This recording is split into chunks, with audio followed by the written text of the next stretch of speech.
I dropped one chicken nugget into a starving miniature world, and by sunset, 87 people were calling me their god.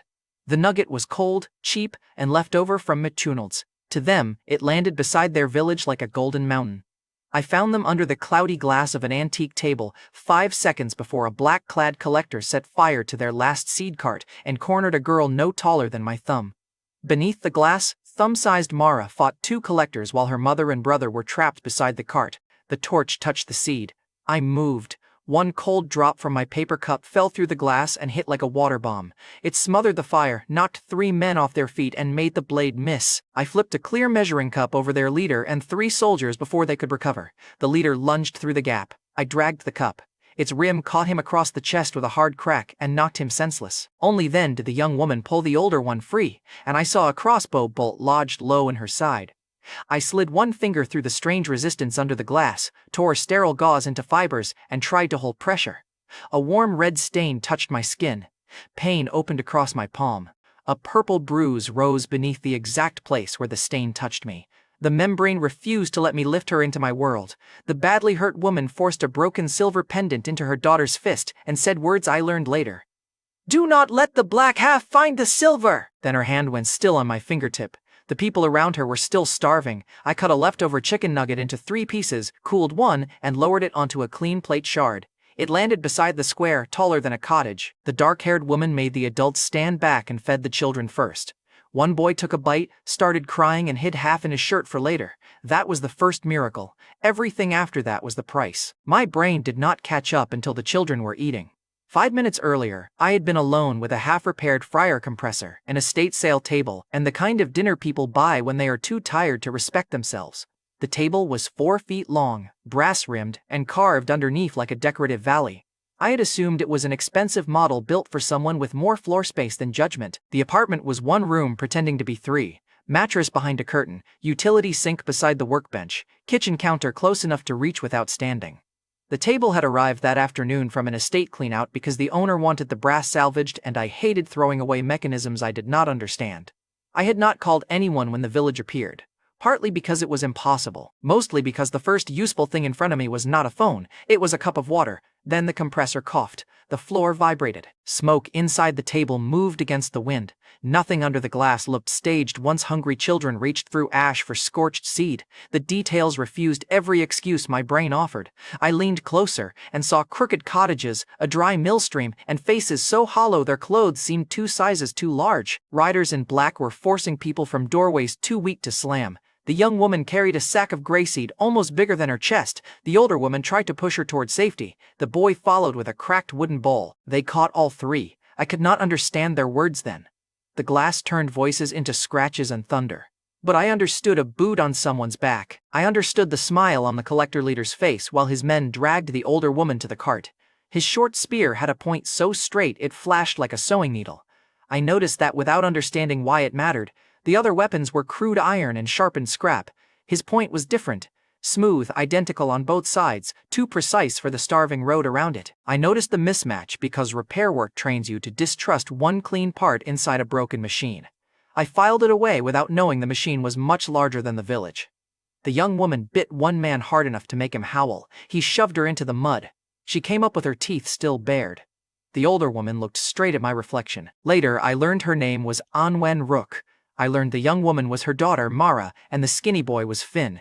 At the time, they were 3 impossible people, moments from losing everything while I stood above them with both hands on a piece of furniture. Once, for 7 seconds, I had stood too still while someone I loved died. That old failure moved my hand before reason did. The water drop saved Anwen from the blade everyone could see. It did nothing about the bolt already lodged in her side. Great entrance. Terrible timing. Mara knew that too. She had looked from my finger to my face before placing Anwen on my skin. Terror went through her first, then calculation, then rage. She trusted my hand because there was nowhere else to put her mother, not because she believed the sky was kind. When Anwen's hand fell open, Mara curled over her body with the pendant between both fists. The square stayed silent except for 2 collectors sobbing under the measuring cup. Around them, 87 people stared at me like I had done something holy. I had performed basic triage badly at the scale of a nightmare. Before Anwen's hand fell, I had tried to lift her higher. The membrane tightened around my finger like cold skin and pushed back. My world accepted water, plastic, gauze, and food. It refused her. I kept pressure on the injury with my fingernail and tried to remember the clean emergency steps people learn so panic has somewhere to stand. Mara held her mother's face while Celeste, a severe woman I had not yet met, watched my clumsy care without mistaking it for holiness. Anwen looked at me one final time. There was no worship in it, only exhausted urgency. I had stopped the danger everyone could see and arrived too late for the one already inside her. Maybe that was unfair? It still landed? Hunger returned before grief had time to leave. Children searched the ash for any seed the fire had missed. An old man picked through ash until Mara slapped his hand away and nearly fell, so I reached for the nugget. I kept the other 2 cooled pieces on my side. The exposed piece below was the one that later turned sour. The nugget did not feed them for 6 straight days. It bought the first hours that let us steal the next 6. I did not know whether their bodies could tolerate salt, grease, or anything else I took for ordinary. That first serving was desperation, not a nutrition plan. I cooled it until the steam faded, set it on a clean shard instead of the mud, and held my hand still while Mara decided who approached. The lesson took less than a minute. My abundance meant nothing if the people below could not use it without being knocked over, scorched, or trampled. Mara stood beside the golden chunk with her mother's pendant around her neck and soot streaked across her sleeve. She shouted at the crowd, sharp enough that even through the glass I understood the command. Adults back. Children first. One man rushed anyway. Mara rapped him across the shoulder with the handle of her broken knife. Good. Finally, someone down there was being reasonable. She pointed 2 older women toward the food. They carved crumbs loose with belt knives and pottery. A piece the size of my thumbnail fed a line of children. I counted them twice after the food line formed. 87 people, including 7 children too weak to stand. That number mattered because miracles make crowds abstract, and I needed them to remain individuals before my size turned decisions into arithmetic. Finn watched me the whole time. He ate only after Mara forced food into his hand. He did not thank the sky. I respected that. The 2 older women worked like quarrymen, cutting the crust into ledges and passing crumbs through pottery bowls. A little girl licked grease from both hands, then stared at them as if she expected the food to vanish. One boy tucked half his portion inside his shirt. Mara saw him and let him keep it. Hoarding looked different when tomorrow had spent months threatening not to arrive. The kneeling started anyway. One by one, people dropped into the mud. Some pressed their faces flat, some raised both hands. One phrase came through again and again, shaped by desperate mouths. High mercy. Mara did not kneel. She pressed the pendant against her forehead and looked up at me with eyes red from smoke and loss. Can you hear me? I asked. My English rolled under the glass like weather. Most villagers screamed and clutched their ears. Mara flinched, then went still. I hear you, she said. Not in English, not exactly. The meaning arrived whole in my head, carried by the silver against her skin.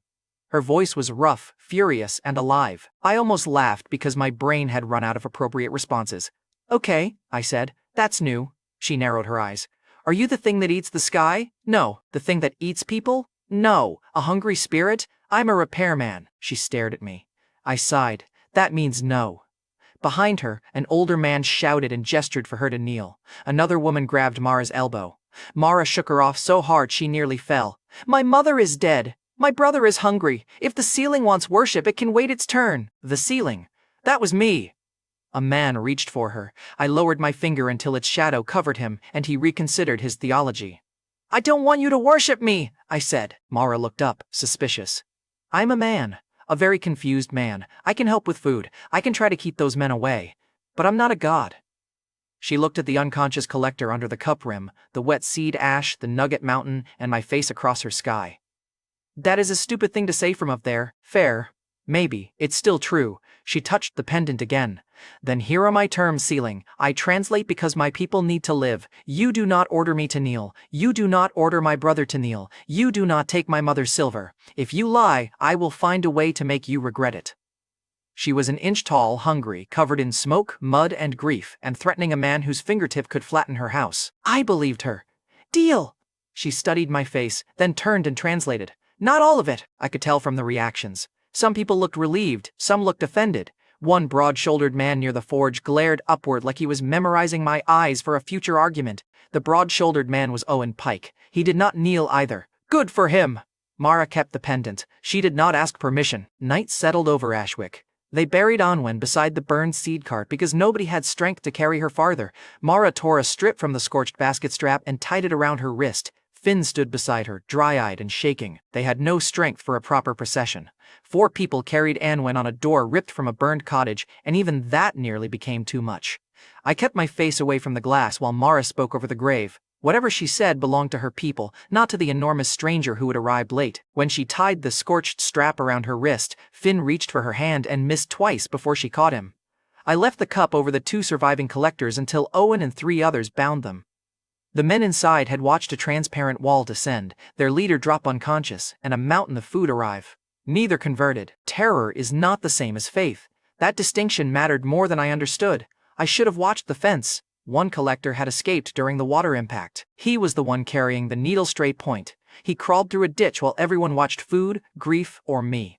I saw him only when he reached the far edge of the glass-lit valley and staggered toward a black road marker. I reached for him. The world blurred. My fingers struck cold glass where open sky had been. Beyond that line he became a smear of motion, then vanished into terrain I could no longer touch. Godhood taught its first hard lesson right there. Power had a sharp edge. A captured Black Banner route clerk later repeated the report the runner sent from that marker. It was not a prayer, it was 2 lines of code. Keeper found. Second sky opened. By dawn, the Nugget was still sitting in the square like a golden cliff, and half the village looked ready to starve politely beside it. The first practical problem with becoming someone's miracle was that people treated it like it came with instructions. Nobody had any useful instructions. Mara found me watching and touched the silver pendant. "They will not cut more," she said. "The old ones say if we take too much, you will close the sky." I lowered it so you could eat it. I told them that. And they asked if I had asked correctly. Down in the square, 2 old men guarded the Nugget with fish knives. A woman had tied a scrap of linen around one crispy ridge like a shrine ribbon. Finn sat on a broken cartwheel, arms around his knees, staring at the food like it had personally offended him. Anwen's grave was 10 steps away. Nobody looked at it for long. Mara wiped her knife on her sleeve and walked to the Nugget. The crowd murmured. She put one boot against the crust, sawed off a strip the size of a door, and held it up. "If the ceiling wants to complain," she told them, "he can complain to me." I said, "For the record, the ceiling approves vandalism when it prevents starvation." Mara's mouth twitched once. Grief showing a tooth. She handed the first strip to Celeste, the severe woman who had watched me fail to save Anwen without once calling it holy. Celeste smelled it, broke it smaller, and ordered the children into a line. Owen Pike, the broad-shouldered blacksmith, stood near the front with a hammer tucked through his belt and both eyes pointed at my reflection. He did not kneel either. The second problem was water. Ashwick's well was a cracked ring of stones with more mud than water. By mid-morning, the line at the old stones had turned into a fight of elbows and cracked cups. I had water upstairs. Technically, I had a whole city's plumbing. What I did not have was a way to give it to inch-tall people without drowning houses made of tired sticks. I looked around my kitchen and found a shallow stainless ramekin from a restaurant job. Wide, low, scrubbed twice. I filled it halfway, carried it to the table with both hands, and lowered it toward the dry mill yard. "Everyone back!" Mara shouted before I even told her. The ramekin settled into the mud with a heavy silver thump. To me, it was a sauce cup. To Ashwick, it was a bright lake dropped from heaven, with walls taller than a grown man. Owen approached first. He tested the side with his hammer, then grunted and began stacking broken stones against it for steps. Celeste slapped a boy's hand away before he could climb straight in. "Cups," she snapped, "not swimming." One impatient man ignored her, scrambled up Owen's stone steps, leaned too far, and vanished headfirst into the ramekin. The scream that went through the yard had a special pitch. The pitch of people discovering miracles can drown you. Owen lunged, hooked him by the belt, and dragged him out coughing. The man coughed up water and most of his pride into the mud, while Celeste cursed at him with the clean, controlled fury of someone who had buried too many idiots. Mara looked up at me. "No more lakes unless we build stairs first." "Agreed." Owen glanced at the sky like he hated that agreement helped. Then he went back to making the stairs better. By late morning, Mara wanted to find 3 foragers who had not returned. I wanted her to stay where I could see her. I did not phrase it that way. Even then, I knew better than telling Mara Rook I needed her parked in the center of my view. "What happens if you walk past the road marker?" I asked. She touched the pendant. "You tell me, ceiling." So she walked east with Finn trailing 10 paces behind, pretending he was not worried and doing a bad job of it. The world under my glass moved. The table stayed still. The image moved. Ashwick slid toward the left edge. Cottages blurred. The burned seed cart shrank. The road ahead sharpened around Mara. My throat tightened. "You carry the window," I said. Mara stopped. "Do not say that like you are putting a collar on me."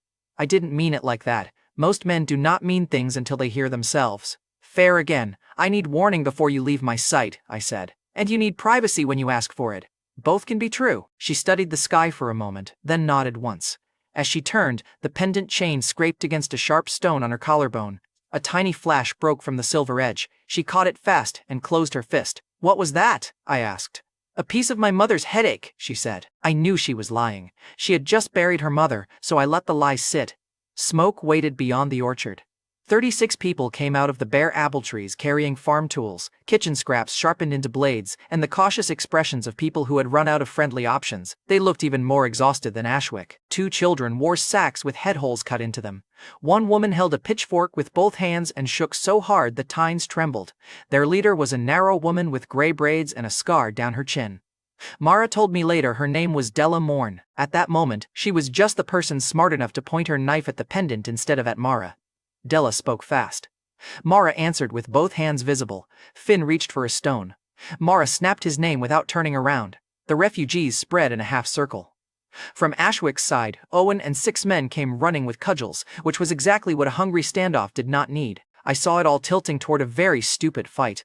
So I tried to solve human panic with an object. I grabbed one of the nugget strips from the plate shard and lowered it into the orchard, meaning to put it behind Mara as proof. My hand moved too fast. The smell hit first. Hot grease, salt, meat, impossible abundance. The refugees surged like one body. Della yelled. Owen yelled louder. 2 children were knocked down under adult feet. Mara looked up and screamed, "Lift it! I lifted it! Immediately!" The strip rose back into the sky with people reaching after it, sobbing and cursing. A little girl sat in the mud with a scraped lip, stunned and frightened but awake. Because I had offered salvation like bread to pigeons. Mara stood between both groups, broken knife lowered in one hand and the pendant raised in the other. Nobody eats until nobody is standing on a child. The orchard went quiet enough that I could hear my own refrigerator kick on in the apartment. Celeste arrived, breathing hard, took one look at the injured girl and pointed at Della. Then at Owen. Then at Mara. 3 leaders, no ceremony, no vote, just hunger staring at hunger with knives still out. Mara walked to Onwen's scorched basket strap around her wrist and untied it. She laid it on a flat stone between Della and Owen. My mother died beside the first food, she said. I will not have children trampled under the second. Owen's jaw flexed. Ashwick's food feeds Ashwick first. Della laughed once, ugly and dry. Then Ashwick can eat while we watch our babies lick bark? Owen stepped forward. Mara tapped the flat of her broken knife against his chest. Not hard enough to hurt, enough to insult him. Children first, she said. Ashwick children, orchard children, then the sick, then anyone who stands guard. 1 guard from you, 1 from us. Anyone who grabs gets nothing. Della's eyes flicked toward the floating nugget strip. No kneeling, Mara added. Food is not rent. That line was from me. Celeste crouched beside the scraped girl and said without looking up, if anyone starts a fight, I treat the child first, and every fighter last. Cold, probably unethical, and extremely effective. Della lowered her knife first. Owen lowered his cudgel after a long second of hating everyone involved. I lowered the nugget strip again, slower this time, setting it on a bare patch of dirt as if the dirt were made of glass. Mara cut it into crumbs with Della watching one hand and Owen watching the other. Children from both groups came forward in pairs. The truce was not beautiful. Nobody sang, nobody embraced. A few adults looked ready to murder someone if the counting felt wrong, but food moved. Water moved. Nobody got trampled. I almost argued about portions, storage, and how nobody should touch the cut side with dirty hands. Then I looked at Mara standing between 2 starving groups, soot still streaked across her sleeve, and realized my advice would arrive as thunder. A god with bad timing is just another disaster. So, for once, I shut up and watched her work from above instead, like furniture. That was the main difference between a miracle and a system. A miracle landed from above. A system was Mara threatening 2 armed groups, while Celeste weaponized medical care, and I tried not to become weather with fingers. By afternoon, I had a repair call across town. A walk-in freezer at a pizza place was screaming its last mechanical prayer, and if I ignored it, I did not get paid. Godhood, apparently, did not cover rent. I meant to be gone 20 minutes and hated every step down the stairs. The freezer job took 2 hours because the owner had fixed a fan belt with duct tape. My phone buzzed twice. 1 missed call from Nina Alvarez. I stared at her name until the screen went dark. Nina knew what I sounded like when I was lying. Old ambulance partners collect that kind of evidence. I called her back from the alley behind the pizza place. You alive, Mercer? She asked. Mostly, that is not a medical category, it is in my budget. A pause.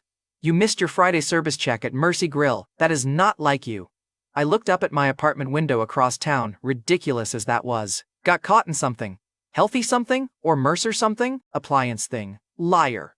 Eat food, sleep, and if you are hurt, do not patch yourself with electrical tape again. I hung up before she could hear anything useful. On the way home, I bought the cheapest safe basics I could carry. Bottled water, plain crackers, instant rice, applesauce cups, rubbing alcohol, gloves, no grand divine shopping spree, just a tired man with rent due and a basket full of discount groceries, counting how many lives fit inside $27 and change. When I got back, Finn was waiting near the pendant. He touched it with 2 fingers like it might bite him. "Why were you late?" he asked. Mara, standing behind him, went still. I knew what he meant. For Anwen. For the injury that had already taken her beyond my reach. For every god who shows up after the grave is dug. "I didn't know," I said. Finn's face twisted. "That makes it better?" "No." Mara put a hand on his shoulder. "Finn!" "No," he snapped. "If he is not a god, he can answer. I could have given him a speech. Instead, I said, I was late. I tried. She still died." The pendant carried silence better than words. Mara looked up at me then, and there was something behind her eyes I did not know how to hold. Not forgiveness, not trust, maybe recognition. The ugly kind. She told Finn, "Do not worship him. Do not lie about what he did either." Finn pulled away and walked back to the food line. Evening came with colder air and more people at the edge of the orchard. Della's 36 were now inside the truce, which made Ashwick less like a village and more like a lit match in dry straw. Everyone watched, everyone! Every crumb had witnesses. Then, the black feather rider appeared. He came alone down the eastern road on a horse thin enough to make me angry at the horse's owner. His cloak was black. A feather hung from a cord at his throat. He stopped outside the square, held both hands up, and shouted. Mara touched the pendant. The rider's words came through her. "Enough. By order of Marshal Corvin Voss, Warden of the Bracken March, surrender. Mara Rook and the Silver Witness within 3 days. If she is hidden, 7 neighboring settlements will be burned as correction. If the sky interferes, the children will be gathered first." The square broke into shouting. Della's refugees backed away from Mara. Owen grabbed his hammer. Celeste started counting children by instinct. Finn looked at his sister, then at me, and I saw the exact moment he understood my arrival had not ended danger. It had given danger a name. Mara did not move. I leaned close enough that my reflection swallowed half the sky. "No one is taking you." She looked up slowly. "That sounds like a promise." "It is. Promises can be cages too, Ceiling." Before I could answer, Finn doubled over and got sick in the mud. 2 smaller children followed. Celeste dropped beside them. Mara turned so fast the pendant chain flashed. The remaining nugget sat at the edge of the square, its cut side darker than before, the smell underneath the salt turning sour. For one stupid second, I stared at it like rot might apologize. Then Celeste looked up at Mara and barked one word. Mara translated, voice gone flat. "Quarantine." Finn's breathing turned ragged right after Celeste said quarantine. His chest kept jumping like a bad engine trying to turn over with no fuel in the line. He lay on a mat inside the shelter beside 2 smaller children, lips dry, skin gray under the candlelight, Mara kneeling so close her shadow covered half his face. Around them, people begged upward, "Heal him. Take the sickness back. Command the sickness to leave." The words came through Mara in pieces because she was touching the pendant with one hand and Finn's wrist with the other. Her voice stayed flat. "That scared me more than shouting would have." Celeste shoved 3 praying women out of the shelter doorway. "Back. If your faith has clean hands, it may help. If not, it may stand outside." Mara translated only the part I needed. She says stop making the air worse. I had my phone flashlight in one hand and a strip of clean t-shirt in the other. My right palm still carried Onwen's bruise, purple and ugly, because apparently even impossible worlds kept receipts. "Show me his breathing," I said. Mara leaned close, counted, and repeated the rhythm. Too fast, then shallow. Finn tried to turn away from the light and dry-heaved. That told me more than the prayers did. I had given starving children salted fried meat after days of bark, mud water, and panic. Then I had left the cut side sitting in open air like an idiot with a halo. "It's not a curse," I said. "It's dehydration. Spoiled food, maybe. Too much fat, too much salt, too much salt, too much salt." Mara's eyes lifted. "Your miracle rotted." "Yes." The word tasted worse than the nugget smelled. The crowd heard that through Mara and turned on me. A mother asked if I had punished them. Della asked if Ashwick had made the orchard children sick. Owen asked nobody anything. He just watched my hand like he was measuring where to cut it if he had to. Celeste cut through all of them. No more meat. Boiled local water only when they had fuel. Sky water only from the ramekin steps. Hands washed before food. Children watched in pairs. Anyone hiding symptoms would answer to her, not to heaven. Celeste did not wait for my shame to finish arranging itself. She pointed at the remaining food and barked an order. Mara translated. All meat away, now! A man shouted that the High Mercy's gift could not be thrown out. Celeste turned on him with a rag in one hand and medicine and mud on her sleeve. Then eat it yourself beside the graves and leave the children out of your theology. Mara did not soften that translation. I mixed a weak rehydration drink in a bottle cap, using bottled water and a little sugar salt packet from my glove box. That was not divine medicine. It was the kind of ugly practical thing you do while real medicine is too far away and the kid in front of you is losing. The hard part was dose. One drop from my world could drown a child if I got stupid. So I touched a clean straw tip to the fluid, let the smallest bead cling to plastic, and lowered it through. Mara held Finn's head. Celeste touched the bead to his lips with a sliver of fired clay. Wait, Celeste ordered. We waited. Finn swallowed. My lungs remembered they had a job. We did it again. Then again. Celeste controlled every sip. When one mother reached for more, Owen Pike blocked her with his forearm and did not look at me for permission. Good. Finally, someone down there was learning the right bad habit. Outside, Owen and two women dragged the sour nugget to the ash pit. People cried as if they were burning a saint. Celeste watched it blacken and said, If heaven spoils, we burn heaven. A few hours earlier, I might have made a joke. I did not. Finn's breathing steadied near dawn. The two smaller children stopped getting sick. Nobody was fine. Fine was a luxury village people used before famine. But the crisis backed away 1 inch. I put both hands on the table rim. Tell them I did this. Mara looked up. The sickness, I said. I fed them wrong. I left food wrong. I did this. She translated it in full. The shelter changed shape around the words. Some people looked betrayed. Some looked relieved that blame had a body. Owen's stare sharpened, but he stopped muttering that Celeste was faithless. Celeste merely nodded once, like confession was less impressive than clean water, but still better than lying. Then horns sounded from the eastern road. By morning, Captain Bran Sable stood at Ashwick's edge with 12 Black Banner soldiers and 8 bound captives from the outer farms. He did not ride in screaming. That would have been easier to hate. He walked in straight-backed, neat-bearded, and calm, with his boots polished while everyone else had mud up to the knees. Men like that always made me nervous. A dirty brute tells you what he is. A clean one makes you wait for the knife. The captives were tied in a loose rope circle around him. 6 adults, 1 old man, 1 girl, maybe Finn's age. Sable planted a spear in the road with a polished point that caught the sun too perfectly. Not beaten iron, not village work. It looked like someone had cut a sewing needle into a weapon and taught a tyrant to pray over it. Mara touched the pendant. Sable's voice came through her, clipped and cold. By mercy of Marshal Voss, surrender! Mara Rook and the Silver Witness, the false sky may watch, it may not interfere! Owen lifted his hammer. Mara caught his wrist. No! Sable looked at the empty sky, smiling at the wrong piece of air. He could not see my face. That was the first useful thing about him. He drew a knife and sliced open an empty grain sack at the old man's feet. Gray dust spilled out. Your lord taught you that word? Mara called. Sable's eyes moved toward her voice, not mine. My lord teaches the march useful words. Observer, witness, edge. He smiled when several villagers crossed themselves at the sound of it. Symbolic cruelty, the cheapest kind, unless you were hungry enough to know what an empty sack meant. Then he tapped the blade against the rope circle where everyone could see it. My fingers curled over the brass rim.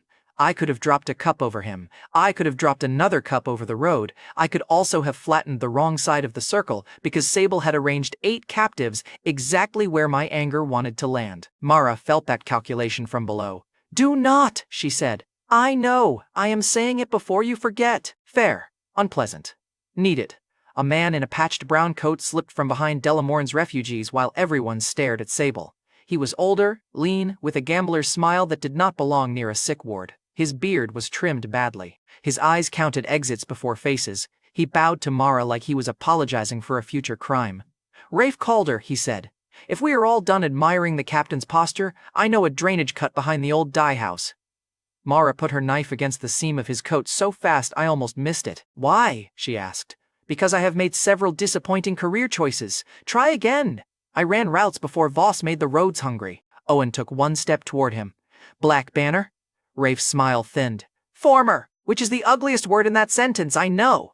He pointed with 2 fingers, never moving his coat away from Mara's knife. The rope circle had 3 lookouts on the roofline and 1 blind angle behind a collapsed tannery wall. He knew where they would watch because, he said, men who served Sable trusted straight roads and clean orders. I did not trust him. Mara did not either. But 8 people were tied around a man with needle-bright spears, and trust is what rich people ask for when there is time. I pulled waxed dental floss from my junk drawer, tied one end around a bent tack, and lowered it between the tannery chimney and a broken beam near the roof. To me, it was a line. To Mara's scouts, it became a white road through the air. 3 villagers hooked themselves to it with bent nails and slid above the alley, silent as spiders. Rafe watched the soldiers instead of the miracle. That bothered me. Why are the lance points shining? I asked. Mara relayed. Rafe looked at the spear, and for half a second the charm left his face. Because someone wants peasants to believe Voss owns Saint Steel. He did not explain more. The scouts reached the rear of the rope circle just as Sable raised his hand. I held my phone beside a scrap of foil from a food wrapper. Ridiculous setup. Divine production value, $7 and lint. Mara, I said, when I flash, cut. She nodded. Then she shouted to the scouts, loud enough for Sable's nearest soldier to turn. Eli Mercer, now! There went my full name. I hit the flash. White light blew across the road. For 1 second, everyone below became silhouettes stamped onto smoke. I blinded myself too, because apparently I liked consequences with my plans. Mara moved anyway. She cut the first rope. The roof scouts dropped behind 2 soldiers and sliced the second and third. Owen charged low, not at Sable, but at the guard nearest the old man. He took a shallow cut across the thigh and kept going, which told me everything useful about Owen Pike and several things annoying. 6 captives broke free before Sable recovered. Mara's sleeve brushed Owen's leg when he stumbled back. A tiny red smear from the scrape touched the pendant chain, and the silver went warm enough that she flinched. She covered the reaction by yelling at him to stop dripping on her boots. I noticed. I did not understand. Down! Sable snapped. His soldiers did not aim at the sky. They aimed their lances at the 2 captives still tied, because Sable was not testing my strength. He was testing whether strength made me stupid. I had one answer left that did not involve crushing anyone. Under my workbench sat a shop magnet strong enough to ruin a cheap watch and annoy every screwdriver I owned. I slid it under the active part of the table with both hands. For a heartbeat, nothing happened. Then, the Saint's steel flew. Needle-tipped lances ripped sideways. Belt knives jumped from sheaths. A helmet buckle tore loose and smacked a soldier in the mouth. The weapon slammed toward one patch of road with a sound like angry bells. The soldiers panicked. Captives dove. Mara used the opening to drive her shoulder into Sable's knees. He fell hard, rolled, and came up with a split lip and cold fury in his eyes. Owen freed the last 2 captives. I pictured Sable under glass, pinned, bottled, labeled, and stored on a shelf for later hate. He saw the look on Mara's face and understood enough. He grabbed one of his own stumbling soldiers by the collar and shoved him toward the magnet pile. The man crashed into the heap of steel. Sable cut off his black cloak, threw it over the shining pile, and crawled backward through mud and screaming people. Mara shouted, "Stop him!" I reached. Sable dragged himself past the same kind of invisible edge that had swallowed the first collector. My fingertips met cold resistance. The pull on the steel vanished at the boundary. He noticed. Of course he noticed. Sable stood beyond reach, breathing hard, one hand pressed to his split lip. Then he bowed. Not to worship, to measure. I hated him immediately. Celeste collected one of the lance tips in a cloth and would not let anyone touch it bare. If it is holy, she said, it can survive being stored like evidence. Her joke was absolutely terrible. I needed it. The captives were alive. Owen's scraped thigh was wrapped. Finn slept weakly in the shelter. For 1 hour, Ashwit believed we had won something clean. Even I almost believed it. Evening ruined that. The courier came from the north on foot, staggering between the houses with a black cord tied around his wrist. His right hand was wrapped so tightly that only the tips of 2 fingers showed. Celeste ran before Mara finished translating his first word. He refused water until he delivered the message. Marshal Voss has corrected Elder Wren of Low Barrow for sheltering Silver Rumor, he rasped. The elder was executed on the chain. The sky may count that as the first lesson. Nobody spoke. The courier lifted his wrapped hand toward my reflection. Tell Eli Mercer, he said. I know where heaven ends. My apartment went quiet. Below, Mara's eyes found Rafe. Rafe Calder, who had smiled through knives, hunger, and a line across the rooftops, had gone still at the black cord like it had tightened around his own throat. Rafe whispered something I could not catch. Mara heard it. Her face changed just a fraction. Later, she told me it was not a prayer. It was a route code, the kind Black Banner scouts used when a message mattered more than the messenger. Mara saw it. I saw her see it. And the thing I understood too late was that Voss had not lost the morning. Not really. He had learned the shape of my hand. He had learned my name. And now he knew where I stopped. By dawn, Mara had decided the safest thing in Ashwick was also the stupidest thing to move. The pendant. The silver witness. The piece of heaven every hungry person wanted near them and every Black Banner rider wanted around her throat. She stood at the eastern fence with Rafe Calder, 4 scouts, a wrapped strip of clean ration crumbs, and Owen arguing from a stool because Celeste had forbidden him from walking on his cut thigh. "You are not taking the only window," Owen said. Mara adjusted Onwen's burned strap around her wrist. "Good. Then I will take the only thing Voss is hunting and leave the window behind. Clever plan." Owen looked ready to stand anyway. Celeste pressed 2 fingers against his bandage. "Try it and I will reopen this myself." He sat. I hated every part of the plan. Voss knew where my reach ended. Sable knew I used light, magnets, and restraint. Someone out there had polished steel that did not belong in a starving medieval road army. And Mara wanted to walk the silver right toward the Black Road because somewhere along that road were grain wagons, captives, and the next trick designed for my hand. "Let me at least send more people," I said. Mara touched the pendant. "More people make more noise." "Then stay close." "That is an order wearing a worried hat." "It is a request wearing insomnia." She gave the sky half a smile. Then she walked. Ashwick slid out from under me. The cottages blurred first. The Ramekin Lake became a silver comma. The burned cart, Onwen's grave, Finn's shelter, Owen's glower, everything I wanted to keep in one piece drifted toward the rim until the village was gone behind Mara's shoulder. The road ahead sharpened. For the first time since I found them, Ashwick could have burned and I would not have seen the match. Rafe noticed me go quiet. Of course he did. Men like him herd fear the way dogs herd meat hit a floor. "Good news," he said. "If this goes badly, you will be spared the visual details." Mara put the flat of her knife lightly against his sleeve. "Usefulness first, comfort later. I adore clear leadership." He led them off the main road before the first marker stone. The stone was painted black on one side and scraped clean on the other, the kind of marker locals pretended not to notice. Mara said Onwen used an old goat path above it when the first harvest failed. Rafe knew the turn before she named it. Mara's pendant warmed once as she passed the roadstone. Not fire hot, more like a coin left in sunlight. Her hand closed over it and she looked up. "You feel that?" I asked. "I feel many things. Most are not your business." Which meant yes. The Black Road checkpoint looked like a refugee camp if you had never seen a refugee camp. I had, apparently, become qualified. Real refugees huddled wrong. They curled around children, kept bags close, watched food. This camp had wagons parked square, boots facing the same direction, cooking smoke too thin, and one man pretending to limp with the wrong leg. Rafe crouched on a scrub ridge and pointed. 3 archers behind the split oak, 2 under the broken wagon. The woman by the pot has soldier boots under that skirt. Mara's eyes did not leave the camp. "You know this because you ran routes." "I know this because men who serve Sable believe straight lines are a virtue." That was not an answer. It was a decorative refusal. She looked at him then. Rafe's smile softened at the edges, which made it worse.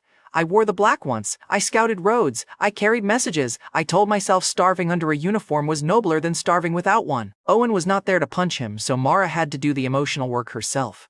"How much did you carry for Voss?" "Enough that if I told you all of it before we found grain, you would be tempted to waste time throwing me into a ditch." "That sounds like another decorative refusal." "It is the best I have." Mara held his gaze a breath longer. "One useful lie," she said. "Then I cut the next one out." Rafe bowed without smiling. "A generous contract." A whistle came from below. A group in black cloaks hurried 3 children into the road hollow with cords around their wrists. Behind them, 2 more figures forced a woman to her knees. From above, through smoke and distance, it looked like Sable's soldiers setting up another rope circle. My hand went to the parts tray before thought caught up. The washer was steel, wide as a dinner plate to them, heavy enough to bend a cart axle. I raised it over the hollow, intending to drop it between the soldiers and the children. Mara's scream cut through the pendant. "Stop!" I froze. The washer hung there, shaking in my fingers, its shadow swallowing the children and the people dragging them. Mara sprinted down the ridge, slid in the mud, and caught one child by the shoulder. She tore at the black cloak on the nearest soldier. Under it was a woman with starvation bruises on her face and a rope mark around her neck. The nearest soldier was a mother forced into costume. The others were the same. Civilians in black scraps, trembling so badly they could barely hold the cords. The woman on her knees was not being executed. She was whispering, "Please, make it look real." Hidden archers rose from the ditch with bows already drawn. I kept the washer suspended until my wrist burned. A road officer behind the wagon hissed, "Hold until they cross the patron's blind line." The words were wrong. Too polished, too practiced. Mara looked up at me once, and I understood the message without translation. Not yet. So I did nothing. Doing nothing while people aimed arrows at her was, for the record, a disgusting form of personal growth. Rafe moved first. "Wagons," he said. "If they staged a hunger play, they are guarding something ugly." He led Mara beneath the broken wagon while the decoy civilians scattered. Arrows snapped into the dirt around them. One scout took a shaft through his sleeve and kept crawling. The officer shouted for the archers to fire on anyone not wearing black. That included his own decoys. Voss did not just use innocents as shields, he used them as disposable camouflage. Mara slid under the nearest ration wagon and found a plank that did not match the rest of the floor. Rafe knelt beside the wheel and began speaking loudly enough for the guards to hear. "Beautiful theft," he called. "Very clean. Empty wagons on top, full bellies underneath. Does Voss know you kept the second floor for yourself?" The officer turned. It gave her just enough. Mara jammed her knife into the false seam and twisted. A board cracked, then another. Grain poured through the gap in a pale rush, spilling into the mud like a busted hourglass. The camp changed. Starving people noticed grain faster than they noticed arrows. Refugees crawled toward it. Guards stared at the bags hidden under the empty floor. One young archer lowered his bow because his own daughter had just reached for the fallen colonels. The officer shouted, "Fire on the thieves!" Nobody moved. He loosed an arrow that struck the young archer high in the shoulder. That solved the debate. The man's daughter screamed and dropped beside him. The other guards lifted bows halfway, caught between training and the kind of hunger that had names and faces. I could not fix that with a magnet, so I lowered proof. One wrapped ration bar, plain and dry, landed on an empty patch of road, not on anyone, not near the officer. Just close enough for every starving person to smell sugar and oats through the wrapper. Then I pulled my hand back. No thunder speech, no divine branding exercise. I had learned one or two things, and apparently, they hurt. Mara cut the wrapper open with one stroke. She did not eat first. She did not give it to Owen's people, because Owen's people were not there. She broke off the smallest piece and put it into the fallen archer's daughter's hand. The girl stared at it. The nearest guard watched his captain's arrow pin the girl's father's cloak and shoulder to the wagon. Then he turned his bow on the officer. Other guards followed. The officer tried courtesy first. That was always how you knew a man was losing. "Stand down! The warden will correct!" The archer's brother shot the officer off his feet and pinned his coat to the wagon wheel. After that, the checkpoint became work. None of it was clean. People fought over spilled grain. Della's refugee scouts had to beat back two men trying to drag a whole sack into the trees. Mara put the guard's daughter on top of a wagon and made everyone look at her while she divided the first open bag.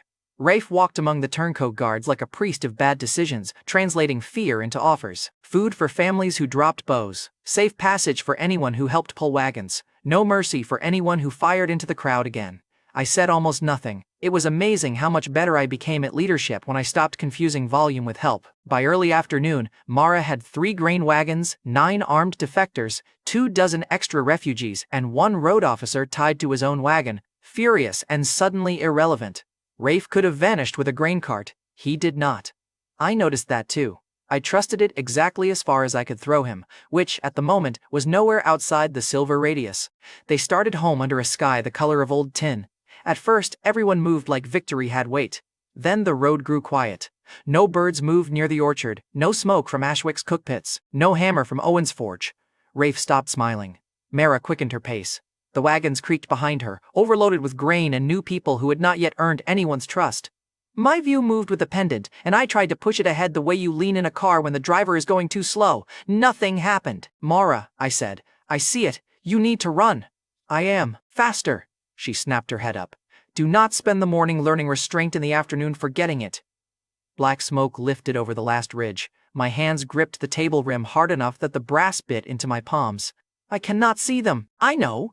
I should be there. You are here," she said, and there was no softness in it, which somehow helped more. Then, after a few steps, she added, "Eli." It was the first time she used my name without shouting it as a battlefield cue. I hated that she used it while running toward smoke. The village rolled back into view at dusk.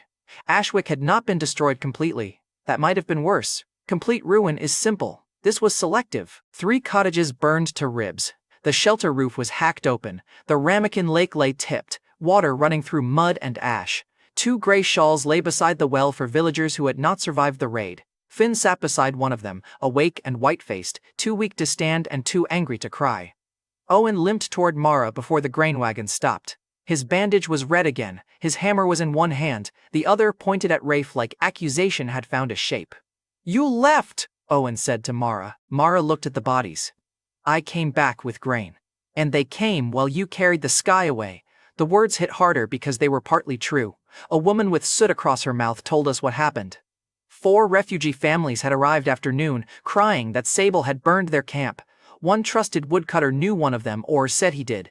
He opened the south lane before Owen could get there. The families were not families, they were marker men. They did not stay to fight. They struck down 2 sentries, burned 3 roofs, tipped the water, and painted the road stone with black tar before vanishing into the alder ditch. The mark was a handprint. 5 black fingers spread across the stone at Ashwick's entrance, wet enough to shine. Beneath it, someone had scratched a line in the same route code Rafe had reacted to the night before. Rafe stared at it like the tar had started speaking his name. Mara saw that too. I wanted pursuit, the washer, the cup, the magnet, every ugly little answer in my apartment. I wanted to reach down until somebody paid for those 2 shawls by the well. Mara did not look up at me. She looked at the wagons, the refugees, the burned roofs, the wounded, the people who had trusted a lane because they were still human enough to open it. Then she said, "We leave." Owen's face went blank with rage. "This is Ashwick." "This was Ashwick," Mara said. "Nobody liked that. Nobody was supposed to." Celeste came from the shelter with soot and medicine stains on her cuffs. "Where?" Owen breathed once, hard. "Slate Quarry, 2 miles west, bad ground. Old stone cuts, 1 road in if you block the wash." Mara nodded. "Then we move before Voss finishes reading his mark." No one cheered over the grain. The bag sat on the road like a rude joke, proof we could steal from Voss, proof he could still touch us wherever my sky was not. Nobody needed Mara to translate that part. I looked at the black handprint, the grain wagons, Finn's white face, and the place we had lost Onwen. The morning had won us stolen food. The evening took our home, and if we waited for dawn, Voss would take the rest. Before dawn, my entire castle budget was a $9 stainless steel colander hanging above my sink. I wish that had been a joke. It was the best I had. Below the glass, Ashwick smelled like wet ash and open graves. Mara had the living packing before the village had finished grieving, which sounded cruel until you saw the black handprint drying on the roadstone. Voss did not need to guess anymore. Someone had given him a mark, and marks existed for men with torches. I wanted to chase the marker team. Mara wanted shovels. 2 villagers lay under Celeste's shawls near the tipped ramekin. Finn sat beside them, wrapped in a blanket, weak from sickness and too angry to shake. Owen limped between the burned cottages with his hammer in one hand and his bandage red at the thigh. "We bury them," Mara said. "Then we move." Owen turned on her. "Running makes this easier for Voss. Staying makes it shorter. This is Ashwick." Mara looked at the hacked shelter roof, the burned homes, the black tar hand on the road. Her voice dropped flat.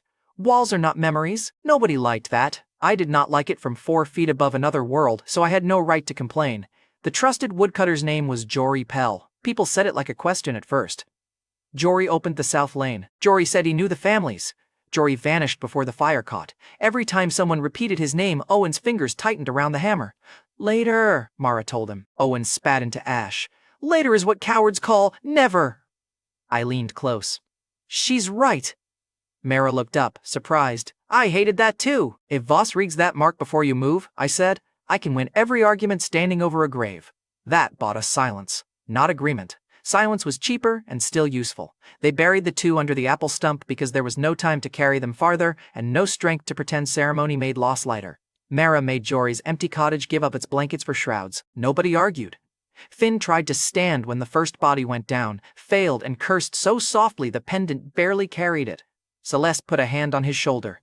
He shook her off, then leaned against her anyway. That was Ashwick by then, hatred and need, sharing one blanket because there were not enough left to separate them.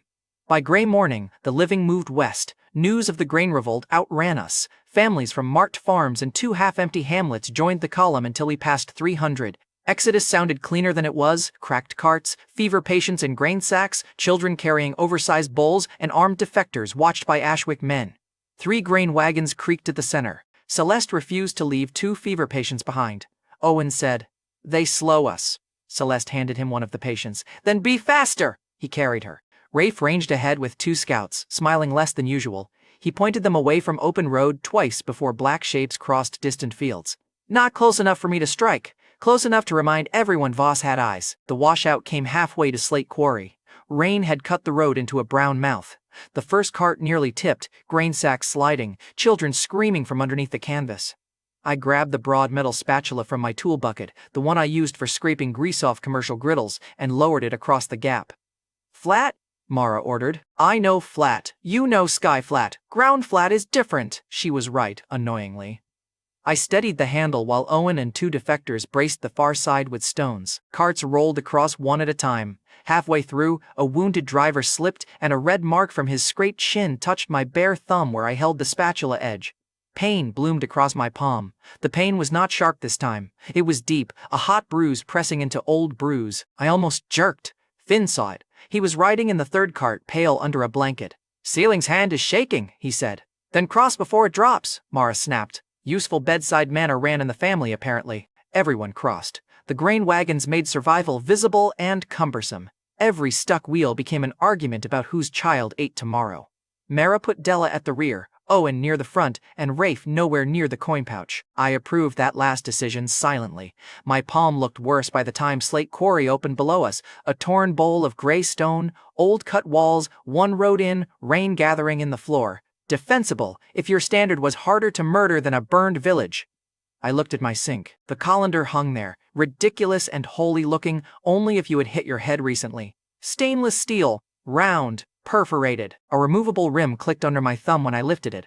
A cheap spring clamp snapped against my nail. I had bought it because my pasta kept escaping the plastic one. Now I lowered it upside down over 300 frightened people. Mara cleared the quarry floor first. She shoved everyone back until the last cartwheel was outside the shadow. I used a spoon to push 2 loose stones away. The spoon looked like a plow blade down there. I moved slowly because one wrong nudge could turn a family into a lesson. Then the iron nest descended. It settled over the quarry shelf with a sound like a bell being buried. The rim struck stone. Rain hit the steel and shattered into silver mist. Every hole in the colander became a window, an arrow slit, a place for a child to stare at me without standing in open sky. For 3 breaths, nobody moved. Then Finn said, weakly, "It is a cooking helmet for a sleeping giant." A laugh went through the quarry. Small, ragged, almost embarrassing. I needed it more than anyone. Owen wiped rain from his beard. "Mercer's fist!" "No," Mara said. "Iron Dome." "No." "What then?" Mara looked at the people huddled under the holes, then at the carts, the wounded, the children, the grain. "Iron Nest. That one stayed." They tested the holes with fingers, knives, and the kind of hope that gets people stuck. One boy tried to climb through before Owen caught his ankle. A woman kissed the rim and then looked embarrassed when Mara saw. The defectors stayed near the entrance until Della made them haul stones like everyone else. That helped. Nothing makes a former enemy less poetic than watching him carry rocks in the rain. Of course, a bowl was not a fortress just because it landed loudly. The first gust blew cold rain through half the holes and soaked Celeste's fever patients. The rim left gaps where quarry stone dipped. Smoke from cooking fires curled up and refused to leave fast enough. 2 families started fighting over the driest wall before their bedrolls even touched ground. I said, "I can plug the holes." Mara touched the pendant and looked up slowly. "With what ceiling? Your good intentions?" "I have tape. We need air. We need arrows out. We need people to see danger before it walks in." Owen, still limping, assigned shutters from broken carts. Celeste claimed the driest alcove as an infirmary and threatened anyone who stored grain near sick mats. She paused at the hooked mark on Mara's silver. "I saw that shape painted over in a convent," she said. "Ask me when no one is freezing." She returned to the fever mats. Wraith put the 9 defectors on outer watch with Ashwick men behind them, because trust worked best with supervision. Nobody argued with either assignment that night. Mara walked the inside of the rim, pointing. Families there, single fighters near the road, children away from the entrance, privacy screens before anyone prays about modesty. A man asked if rooms under heaven cost kneeling. I answered before Mara could decide whether to insult him. "No, A does not rent. No one kneels for a roof." Mara held my gaze through the rain-specked glass. "Good," she said. "Remember saying that." By dusk, Iron Nest was ugly, crowded, cold, smoky, and alive. Then Mercy arrived. 3 wagons came under white cloth from the North Road, pulled by men too thin to be soldiers and too clean to be refugees. They carried loaves stamped with a black sun pressed into the crust and jugs of weak ale sealed with dark wax. The first wagoner called it Warden Voss's Mercy Ration. Nobody cheered. Hunger still leaned forward. A little boy broke from his mother and bit one loaf before Celeste could inspect it. He chewed twice, blinked, and folded onto the mud. The quarry went silent in the bad way. Celeste reached him first. She pried his mouth open, smelled the bread, then slapped the loaf out of the mother's hand. Bitter resin, she said. Wash his mouth, no one swallows. One wagoner bolted. Owen hit him with the hammer handle across the knees. I was already reaching for the wagons. Rage makes every big solution look clean from above. Mara stepped into my shadow. No, they drugged a child and hid real refugees around the wagons. She was right again. Behind the white cloth, under the wagon boards, were women and old men packed shoulder to shoulder, terrified, likely told we would slaughter them if they moved. I withdrew my hand so slowly my arm ached. Celeste forced the child to spit, rinse, breathe, wait, his eyes focused after a few minutes. Not fine, alive. The captured wagoner cursed her. Celeste did not look at him. If your god needs drugged bread, he is underqualified. Mara translated that one loudly. The black sun stamp mattered too. Celeste cut it from the crust with 2 fingers wrapped in cloth and tucked it beside Sable's stolen lance tip. She did not call it evidence. Celeste disliked words that made people feel safer than facts aloud. Another wagoner heard the children crying and broke before Owen touched him. The patron wants the keeper alive, he said, eyes fixed on Mara's pendant. The rest only need to be quiet. Then he started sobbing like the sentence had finally reached his own ears. The last wagoner broke under Owen's stare and pointed across the nest. He opened Ashwick's lane, the man said. Pell, Jory Pell, he took the Black Sun coin. The name moved through Iron Nest like fire finding oil. Jory Pell was dragged from beneath a grain tarp before full dark. He was a narrow man with sawdust in his hair and a mouth that kept trying to become a reason. 2 boys clung to his coat until Owen pulled them away. Jory looked at me once like the sky might prefer explanations. Bad guess. Mara took Onwen's burned basket strap from her wrist and tied it around his hands. Then she made him walk. Mara skipped platforms, councils, and polished little trials with speeches for people who still had roofs. She made him walk the center aisle of Iron Nest while each family he had marked named what the South Lane cost. Lisa's roof, my brother, the water, my mother's blankets, 2 sentries, Jory kept saying. My sons. His sons were both his reason and his excuse. Voss had their names, he said. He had cords ready. I thought if I opened one lane he would pass us over. Owen raised the hammer. Mara did not flinch. If you strike him down, his sons learn only that fear works until someone stronger arrives. He sold us! Yes, her voice cut clean through the nest. And he does not get to buy his way back with tears. She stripped the Black Sun coin from his belt pouch, took his knife, took his boots, and gave him 1 day's bread. Then she carved a message into a scrap of wagon board and shoved it against his chest. No child is currency. Carry that to Voss, she said. If you run, run forever. Jory looked up at me again. I could have ended him with 1 finger. Every angry part of me wanted the simplicity. Instead, I said nothing and let Mara's mercy hurt more. They drove him out through the single road under armed watch. No one slept after that. Near midnight, Rafe found the cords. Dozens of black cords weighted under wagon axles, tucked into mercy loaf crates, looped around door pegs on the refugee carts that had arrived with us. Each cord carried knots, small ones, paired ones, a long one at the end. Rafe's face emptied when he saw them. Mara held one up. Decorative refusal? No, he said. No charm, no smile, a pickup route. For what? He looked at Finn before he answered. Children! Scouts came back within the hour. Cords had already appeared on homes and camp posts beyond the quarry. 1 knot for babes, 2 for children who could walk. A long end for old enough to carry a load. Then an escaped courier stumbled into Iron Nest with a cut across his cheek and mud up to his chest. He said Voss had ordered every child from 7 villages gathered at Gallows Field. People began checking wrists, doors, cart posts, bedroll knots. Panic moved faster than any scout. Mothers dragged children into the center. Fathers lied about ages. 2 former guards quietly removed their black sashes before anyone asked them to. His message was simple enough that even the people who heard only thunder understood the shape of it when Mara translated. Adults can worship, the courier rasped. Parents can be owned. Finn touched the cord in Mara's hand. What does my knot mean? He asked. Mara closed her fist around it. For the first time all night, she had no fast answer. I looked down through the holes of the Iron Nest at hundreds of people under a pasta bowl pretending to be a fortress, and understood exactly what Voss had done. Above them, my apartment was silent except for rain ticking on the window. The colander had bought walls, not safety. Voss had found the 1 door every parent would open from the inside without asking the sky first. He had stopped attacking the walls. Now he was counting children. By the 6th dawn, Iron Nest did not sound like a fortress. It sounded like a steel pot with panic trapped under the lid. People pounded on the colander walls until the whole quarry rang. Mothers dragged children into the center and counted them twice, then counted other people's children because fear gets generous when it has nowhere useful to go. Fathers argue with former Black Banner guards over which road had been watched. 3 refugee columns arrived at midnight, 5 by dawn, some half a hamlet. All carried the same news: children missing. These were not stories or warnings. Empty blankets, cut cords. Tiny footprints led toward the black road and then vanished where cartwheels had chewed the mud flat. By then, the nest held more than 400 people under a kitchen tool meant for spaghetti. The holes I had admired the day before were now mouths for rain, smoke, and pleading.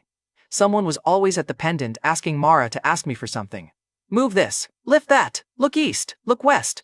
Tell us if our sons are breathing. The worst requests were the ones I could not answer. I could not see past the silver. I could not reach every road. I could not make a child appear because a mother screamed loud enough. I had not slept, not once. That was probably obvious to everyone. My right hand was swollen purple from old feedback pain and new stupidity. Every time someone cried for water, food, a lantern, a bandage, a guard, a miracle, I reached for something. A bottle cap, a strip of cloth, a grain sack, a tiny cart caught under the rim. One more thing, one more fix, one more proof that I was still useful. Below, Mara stopped people from beating the steel walls with cooking pans. Noise does not bring children back, she shouted. It brought me down instead. I remember lowering a clay bowl toward Celeste's infirmary corner. I remember the membrane grabbing my palm like cold teeth. Then the room tilted, my knees hit the floor and my injured hand slid under the table as if the world wanted it back. For a while, the sky shouted without me. When I opened my eyes, Nina Alvarez was standing over me with my apartment key in one hand and murder in her face. "Mercer," she said, "tell me the tiny woman under your coffee table is a head injury?" Mara, 1 inch tall and furious, looked up through the glass. "Tell the tall stranger to stop staring." Nina looked down. The tall stranger stared harder. I tried to sit. Nina shoved me back with 2 fingers against my chest, the same way she used to pin drunk men to ambulance stretchers. "You missed 9 calls, she said. "Your door was unlocked by a key I kept because you are exactly the kind of idiot who dies quietly. I was busy. You are on the floor beside the worst aquarium in Pennsylvania." Mara touched the pendant. "I am not a fish." Nina's mouth opened. Closed. Then she knelt, eyes going clinical because that was where her fear hid. She checked my pulse, my pupils, the bruise crawling across my palm. Below, Mara answered 3 questions through me. Her name, Finn's name, the number of children missing from the last search. The questions were not mystical. Nina pointed at Mara and asked her to describe the room behind my back. Mara identified the red toolbox, the useless fryer compressor, and the mug Nina had once thrown at me during a double shift. I had forgotten that mug. Nina had not. Nina stopped trying to explain reality away after the second answer. After the third, she said, very softly, "Okay, we are not calling anyone." Nina believed things that way, not with wonder, but with a decision. She wrapped my hand in clean gauze, tight enough to make me hiss, and pulled a nitrile glove over the bandage. "No bare contact," she said. "That is not always possible. Then make it possible or lose the hand." Below, a search party returned through the quarry gate. "No, Finn." Mara turned before anyone spoke. She saw the empty space where he should have been, saw the small knife missing from his belt, and for half a second her face was so open it felt wrong to witness. Rafe brought the tracks. He did not decorate the report. "Your brother followed the cord posts." Mara's voice went thin. "Alone? With a knife and enough arrogance to be related to you?" No one laughed. The tracks showed Finn had not run blindly. He had followed the black cords from camp post to road marker, keeping to ditch grass when he could. At the first cart stop, he had cut one little boy loose. That child came back with a rope burn on his wrist and Finn's message in his mouth. "Adults lie when they are scared." That sounded like Finn. Then a black flag rose at Gallows Field, just inside the far edge of Mara's view. We moved because standing still would have cost us the children. Mara carried the pendant. Owen limped beside her with his reopened thigh and a hammer he had no business lifting. Rafe took the left ditch. Mina stayed above me, one hand on my shoulder every time I leaned too close. At the field, 126 children stood inside guarded rope rings around Marshal Corvin Voss. I saw him clearly for the first time. The field had been chosen by someone who understood me too well and hated waste. Open ground, no walls to hide behind, no clean road for a rescue party. Every ring was just far enough from the next that one dropped object would hit the wrong people first. Voss had turned my size into a maze of bad choices and placed children inside every shadow my hand could cast. Mara saw the black crescent at his throat and went still in a way I had learned to fear. Not surrender. Recognition without enough facts to name it. Clean coat, dark gloves, silver-streaked hair tied back, boots polished in famine mud. He stood beneath a tall chain frame like it was a porch he owned, with Captain Sable at his right and children arranged around him in guarded rings. Voss touched something black at his throat, a broken dark crescent hanging opposite Mara's silver. Mara noticed it too. Her fingers tightened on the pendant. "Eli Mercer!" Voss called, not shouting. He did not need to. Mara's silver carried enough. "I am told you prefer children alive. Let us test the quality of that preference." My hand went flat on the glass. Mina said, "Don't!" Voss smiled up at the wrong patch of sky. Mara Rook and the Silver Witness by sunset. In exchange, I released the majority of the children gathered under my correction. Mara spat into the mud. "Majority is a butcher's word. Precision is mercy," he said. Then he nodded. Sable pulled a lever. An empty demonstration cage under the chain frame folded inward with a wooden crunch, loud enough to make every child in the front ring flinch. "No one has been hurt in this demonstration," Voss said. "Please do not force me to become less theatrical." I wanted him gone with a clarity that felt almost clean. There was no clean target. Children stood inside every shadow my hand could cast. Some were toddlers, some were old enough to understand that Voss had arranged the field around my restraint. Finn was near the second ring, chin lifted, one eye swelling shut, trying to look bored, trying and failing. Voss looked toward Mara. "Your necklace is not an ear, girl. It is half a door. Bring it to me, and many parents will remember you kindly." Mara did not answer. We pulled back to a rock hollow before sunset because pretending to plan was better than screaming at the sky. "No," I said before Mara spoke. She looked at me. "You did not hear the plan. I heard enough." Owen nodded once, hard. "We do not trade you." Mara's eyes went from him to me. "Interesting. I was unaware I had become communal property." "That is not what this is," I said. "Then say it correctly." I leaned closer. "You are not allowed to hand yourself to him." The silence that followed was worse than shouting. Nina's hand tightened on my shoulder. Mara touched the pendant slowly. "No kneeling, no orders, I cannot refuse." Was that a bargain, or did it only count when the order came from someone smaller? "That is different." "No. It is uglier when you say it kindly." I hated her for 1 second, close enough to shame me later. "He will keep Finn," I said. "He will keep you. He will keep whatever he actually wants because men like him do not make fair trades." "I know. Then why are we pretending this is a choice?"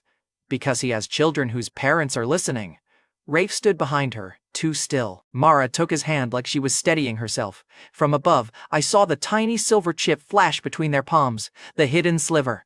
My breath stopped. She closed his fingers around it. "Back to Iron Nest," she told him under the argument. "Not to Eli first, to the nest." "Swear." Rafe's charm was gone. "On the worst thing I ever did.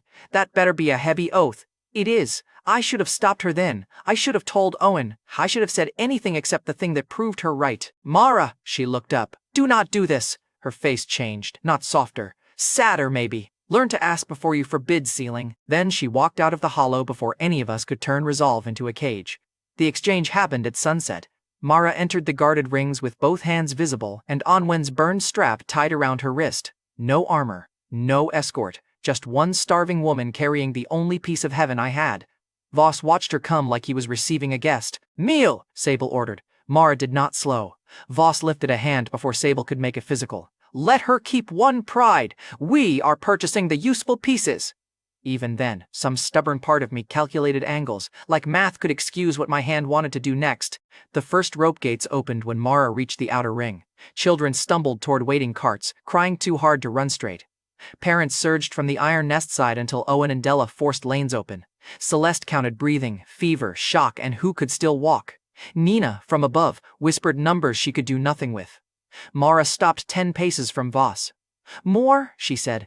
The first-released children did not run heroically. They tripped, searched for siblings, and pulled away from helpful hands because panic does not understand logistics. One girl clung to Mara's skirt as she passed, begging her not to go closer. Mara peeled the child's fingers away one at a time and pushed her toward Celeste's line. That nearly broke me. Not Voss smiling. Not Sable's guards closing ranks. Mara comforting a child on her way to become the price. Voss opened the second rope ring. More children ran. Finn did not. I saw him in the held group. 46 children left in the inner ring, each with a black banner guard close enough to teach stillness. Finn shouted something. Sable caught him by the coat and forced him back into line. My bandaged hand descended before thought did. The field darkened under my palm. Voss moved one child beneath each finger's shadow. He placed them gently, like a man setting cups on a shelf. "Careful, Mr. Mercer," he said. "Gods are judged by what they touch." Mara looked up and screamed, "Stop!" I stopped. My hand hovered over my own failure. Mara unclasped the silver pendant. The moment it left her throat, the world shuddered around the edges. The image tightened, bright and sick. Voss reached for it with 2 fingers wrapped in black cloth, careful not to touch her skin. "Half a door," he murmured, close enough for Mara and the silver to carry it. "And you kept it around your neck like a prayer bell!" Mara slapped his hand away long enough to look at the carts. "Release them first!" Voss opened one more rope gate. Not Finn's, not the smallest girl beside him, not 44 others. "Insurance," Voss said. Mara's mouth hardened. "You said majority. And I have been mercifully precise." She handed him the pendant. For one breath, I could still see everything. Voss gave the silver to Sable, who locked it into a dark-lined box hanging from the saddle of a covered wagon. Mara's voice came thinner through the closing space. "Rafe has what matters," she said. Then Sable locked light cuffs around her wrists. Finn saw it and finally stopped pretending to be bored. He shouted her name until a guard gagged him. Voss bowed toward my reflection. "Thank you for your restraint. If hate could cross glass, the man would have caught fire." The wagons moved. I followed as far as the world allowed. Nina kept saying my name. Maybe I answered, maybe I did not. The terrain stretched, bent, and smeared as the silver moved away inside Voss's box. I slammed my fist into the brass rim. The table boomed. Below, the road buckled like something huge had rolled under it. The covered wagon lurched. Horses screamed. Mara fell hard against the sideboard, chained hands snapping up too late. Nina grabbed my wrist with both hands. "Stop! You are hurting them!" That got through. The reason was not calm, it was terror with a leash. Mara looked up through the last clear tear in the gray, and I saw a small red smear on the wagon floor. I pulled back. Nina followed the brass rim with her eyes, breathing fast. "There is an iris under here." "What?" "Later. Stop breaking the only way back." The view narrowed to Mara's face behind the wagon slats. "No worship, no apology, only command. Learn to trust us," she said, voice fading into static, "before you lose us." Then, the silver crossed whatever line Voss had chosen. The table went gray. No road, no iron nest, no Mara, no Finn. Just flat gray light under glass, my bandaged hand shaking above it, and Nina beside me saying my name like a rope thrown into a dark well. For hours after Mara disappeared, I talked to flat gray glass like apology was a tool I could keep sharpening. Nina let me try the reasonable things first. Voice. Light. A fingertip near the surface without pressure. The wrapped palm hovering over the brass rim while she watched me like I was a patient in a crime scene. Nothing answered. No road. No iron nest. No Mara shouting at me for breathing wrong. Just flat, dirty static beneath the table. Bright enough to hurt and empty enough to make my chest forget what air was for. "I can cut the rim," I said. Nina did not look up from taping my swollen hand. "And if that cracks the glass, I don't know. That is not a plan. That is grief with a screwdriver." I hated how fast she had learned the rules. She made me drink water. Actual water. From my side of the world, where cups were cups, and nobody's child could drown in one. Then she made me eat half a protein bar while I stared at gray. I swallowed cardboard and shame. 20 minutes later, the table blinked. It was not open or alive the way it had been with Mara's pendant. A small bright patch snapped into focus inside the gray, no wider than my palm from where I stood. A hand filled it. Tiny, dirty, shaking. Rafe Calder's hand. Between his fingers was the sliver of silver Mara had hidden from me. I almost laughed. I almost cried. I did neither because Nina's fingers dug into my shoulder hard enough to remind me I still had bones. Rafe's face leaned into the patch, swollen under one eye, rain on his beard, charm scraped down to the nerve. "Before you trust me," he said, "you need the worst part." The view around him was useless and precious. 20 feet of iron nest, maybe less. One slice of colander wall, mud, a shutter half finished. Owen's boots at the edge, Celeste's gray skirt moving in and out like a blade. Outside that circle, the world ended. Rafe stepped back 3 paces and vanished. Stepped in, reappeared. "That," Nina said, "is an extremely small miracle." "Story of my budget," I said. My voice sounded hollow. Rafe held the sliver toward the sky. "It follows this. Not me, not the nest. This." Owen's voice came from just outside the circle. "Then chain him to a post," Celeste answered. "After we use him." "I enjoy being valued for my personality," Rafe said. "No," Celeste said. "That was the last joke any of us got for a while." Rafe knelt in the mud and set the sliver on a flat stone where I could see it. I marked Onwen's door. The little circle went silent. I thought I had misheard him. I wanted to have misheard him.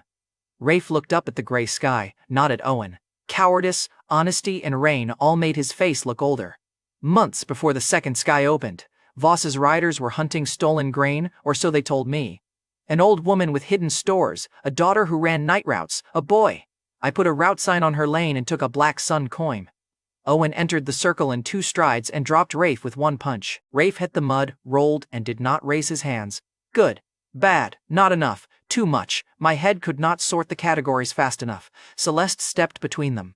Children first. Owen's hammer shook in his fist. He put the bolt in Anwen. No, Rafe said through a swollen lip. I opened the road for the man who did. It was worse than defense. Every part of me wanted to throw him out of the circle and close the sky on his face. Instead, I looked at the sliver. Mara had given it to him.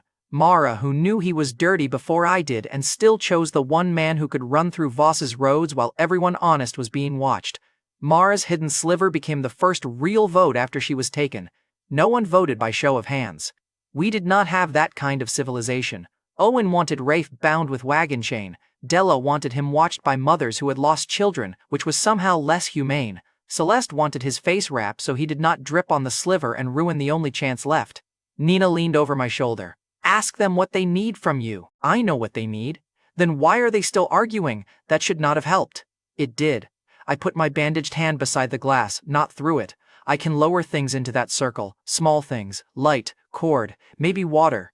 I cannot see past it and I cannot make anyone outside it safe. Owen stared at the sky. Then, very unwillingly, he said, Good. Then stop promising safety and help us make a trap. For him, that was practically a love poem. In Owen's exhausted local language, I said, Can you get near the child convoy? Rafe wiped his mouth. Yes. Then we use him, I said. We do not forgive him. Owen looked up at me like he hated that I had stolen his own sentence before he could make it. After, he said. Rafe nodded once. After is more than I deserve. The gray around the sliver flickered. For one breath, the 20-foot circle blinked out and the full world snapped somewhere else. A covered wagon, dark boards. Mara chained to a ring bolt, wrists bruised. Voss seated across from her with the silver pendant unwrapped between black-gloved fingers. Then the view vanished back to Rafe's mud. Mara, I said. Nina leaned closer. Was that live? I think so. The full view flashed again. Voss tilted the pendant just enough for Mara to hear him clearly. He knew I might be watching. That was the point. Your giant is smaller without a sky, he said. Mara's lip was bruised. She still smiled. Most men are smaller when they start measuring themselves. Voss's courtesy did not crack. He hid above glass while you starved. He sent food when it made him feel merciful. He calls himself a man only when godhood becomes inconvenient. I felt Nina look at me. Mara leaned forward until the chain bit her wrists. And you call starvation order because murder sounds common. Voss studied her like a locked box he wanted to hear click. You think he wants partnership? He wants absolution. You kneel, he forgives himself. He asked me to stand. He forbade you to choose. That one landed. I felt it from 4 feet and 2 worlds away. Mara did not look up. So did you. He hated himself for it. Voss drew a small pin. The flash ended. When it returned, 1 bright drop marked her palm. He pressed that drop to the silver edge. The pendant warmed red-white for 1 second, bright enough that Nina swore under her breath. It was not a gate yet. I did not know that word then. Just heat. 1 bright red mark, and Voss watching the reaction with the face of a man confirming a number. Rafe carried the sliver into a narrow road cut by afternoon. We saw only what stood inside his tiny circle, 2 rock walls, 1 rut, Owen's shoulder, 3 scouts crouched low, and a loop of cotton cord I had lowered with tweezers. Outside the circle were the sounds of carts, children, harness bells, sables clipped orders. The weak view made every plan feel like keyhole surgery during a fire, all at once. Not yet, Rafe whispered. I had lowered 6 loops of heavy cotton cord, nothing dramatic, no divine thunder, just thick, soft lines that Mara's people anchored behind stones. To the children's carts, they were ankle-high traps. Sable's lead horses entered the cut. Rafe waited until the second wagon crossed the first loop. Then he lifted the sliver and said, Now! Owen hauled the local log barrier down from above. The scouts yanked the cord lines tight. Wagon wheels jumped. Horses screamed. Guards stumbled forward into empty air where road should have been. I could have reached for them. I did not. The circle was too small. The children were too close. My hand would only make me feel useful while someone smaller paid the bill. So, I held a lantern above the glass instead, giving Owen 1 clean patch of light through the sliver.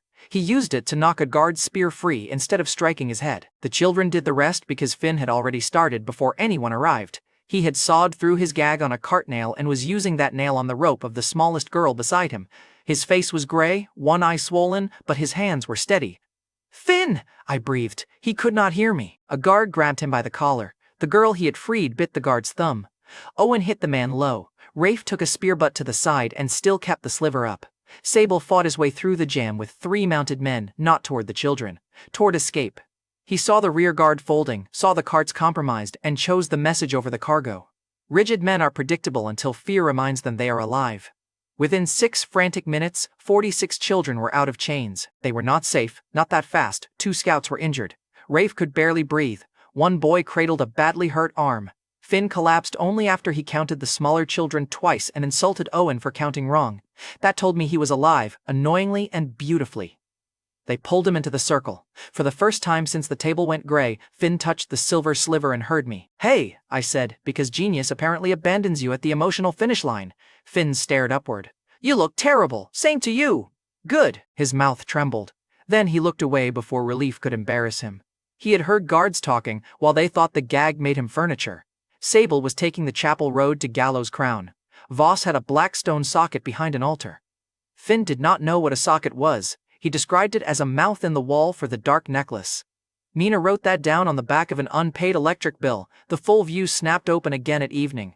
This time it was not a wagon. It was a chapel cut into black stone, high above the road. Mara stood restrained before a circular wall frame, silver pendant in Voss's hand, dark crescent at his throat. A thin red mark touched both edges now, not enough to explain anything and too much to ignore. Voss pressed the halves near each other. The image split. For 1 second, my table showed 2 rooms. One was Gallows Crown's chapel, torchlit and wet with old smoke. The other was modern. Stainless workbench, white tile, a pane of dark glass, a red leather glove pressing flat against it from the far side. A calm male voice came through, clean as a lab sink. "Window 3. Unauthorized observer confirmed." Nina stopped breathing beside me. Voss flinched. "Not much. Enough," the voice continued. "Do not improvise again, Warden. Assets are replaceable. The silver is not." Mara heard it too. I saw the exact moment she understood Voss served someone larger and hated being reminded. She looked at him through her smoke-matted hair. "Your God talks to you like a tool." Voss's hand tightened. The red glove shifted against the glass. "Break the refuge. Bring the witness and the silver to the fixed aperture when resistance is quiet." Then the split snapped shut. I stood over my blank bright table with Nina's hand gripping my sleeve and the taste of metal in my mouth. Another room. Another observer. Another hand. I had spent 6 days being mistaken for a god.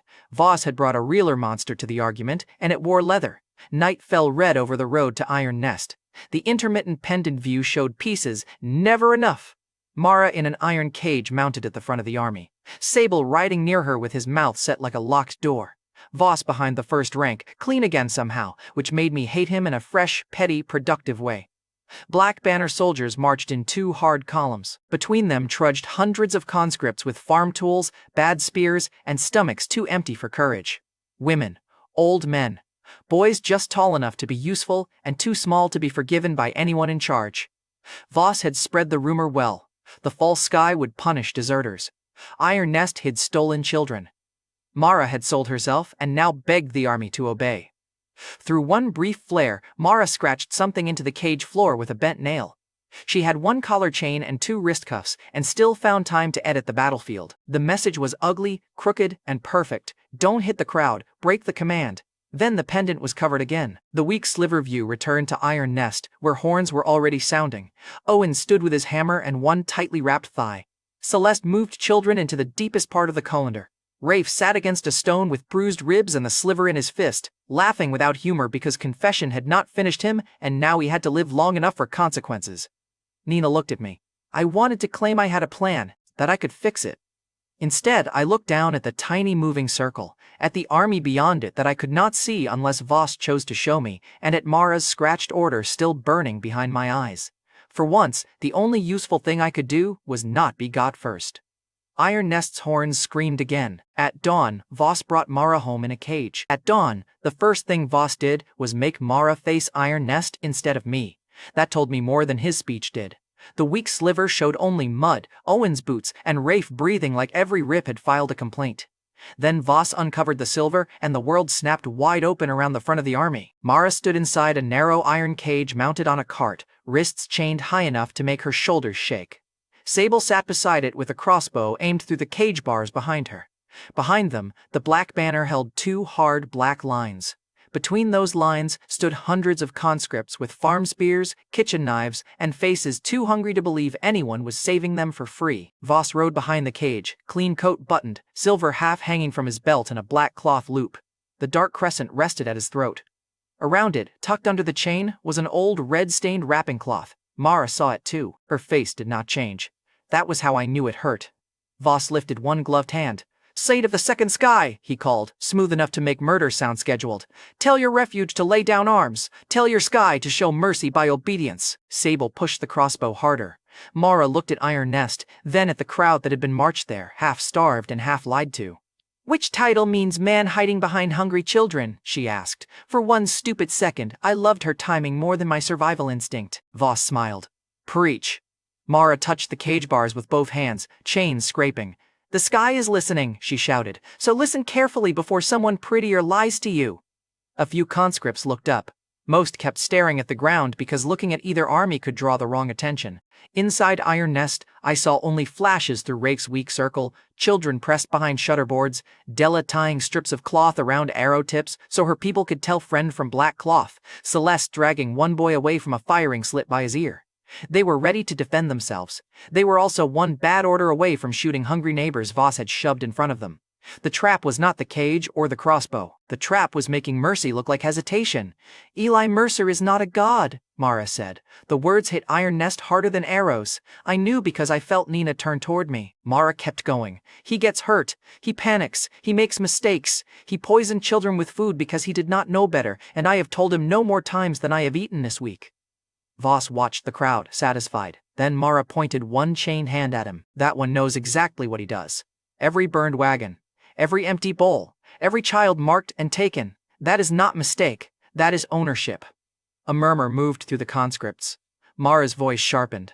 "If you drop your weapons and move away from the black banner, Eli will not crush you. If anyone tells you the sky eats deserters, ask why Voss needs you standing between him and mercy." The first weapon dropped near the left column. No dramatic signal, just a dull spear hitting mud. Then another.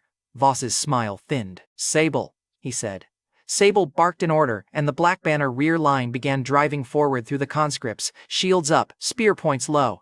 They were not charging Iron Nest, they were pushing the frightened people back into obedience. Mara's scratched message burned in my head. "Don't hit the crowd, break the command." I had been staring at a transparent storage lid on my kitchen counter since midnight.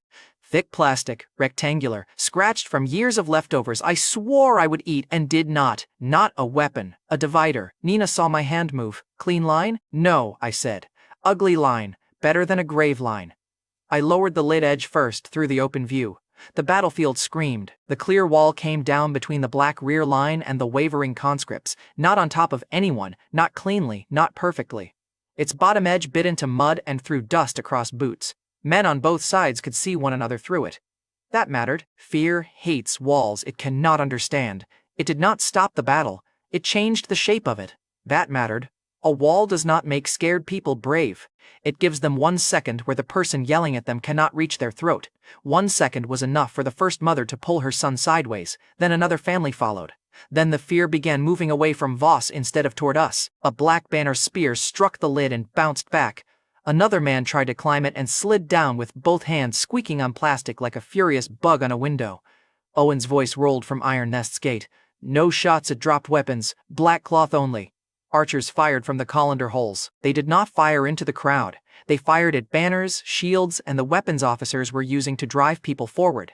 Della's refugees opened side gaps with ropes.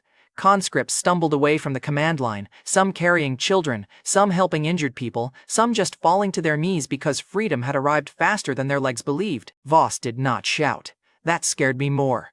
The weak sliver pulled my sight sideways. Rafe had put a black cloak over his shoulders. For half a second I thought Owen had knocked him out and borrowed the uniform, which would have been rude and, honestly, efficient. Then Rafe lifted his bruised face and gave the worst salute ever performed by a man with a broken nose. He walked behind the clear wall with 2 defectors wearing stolen sashes.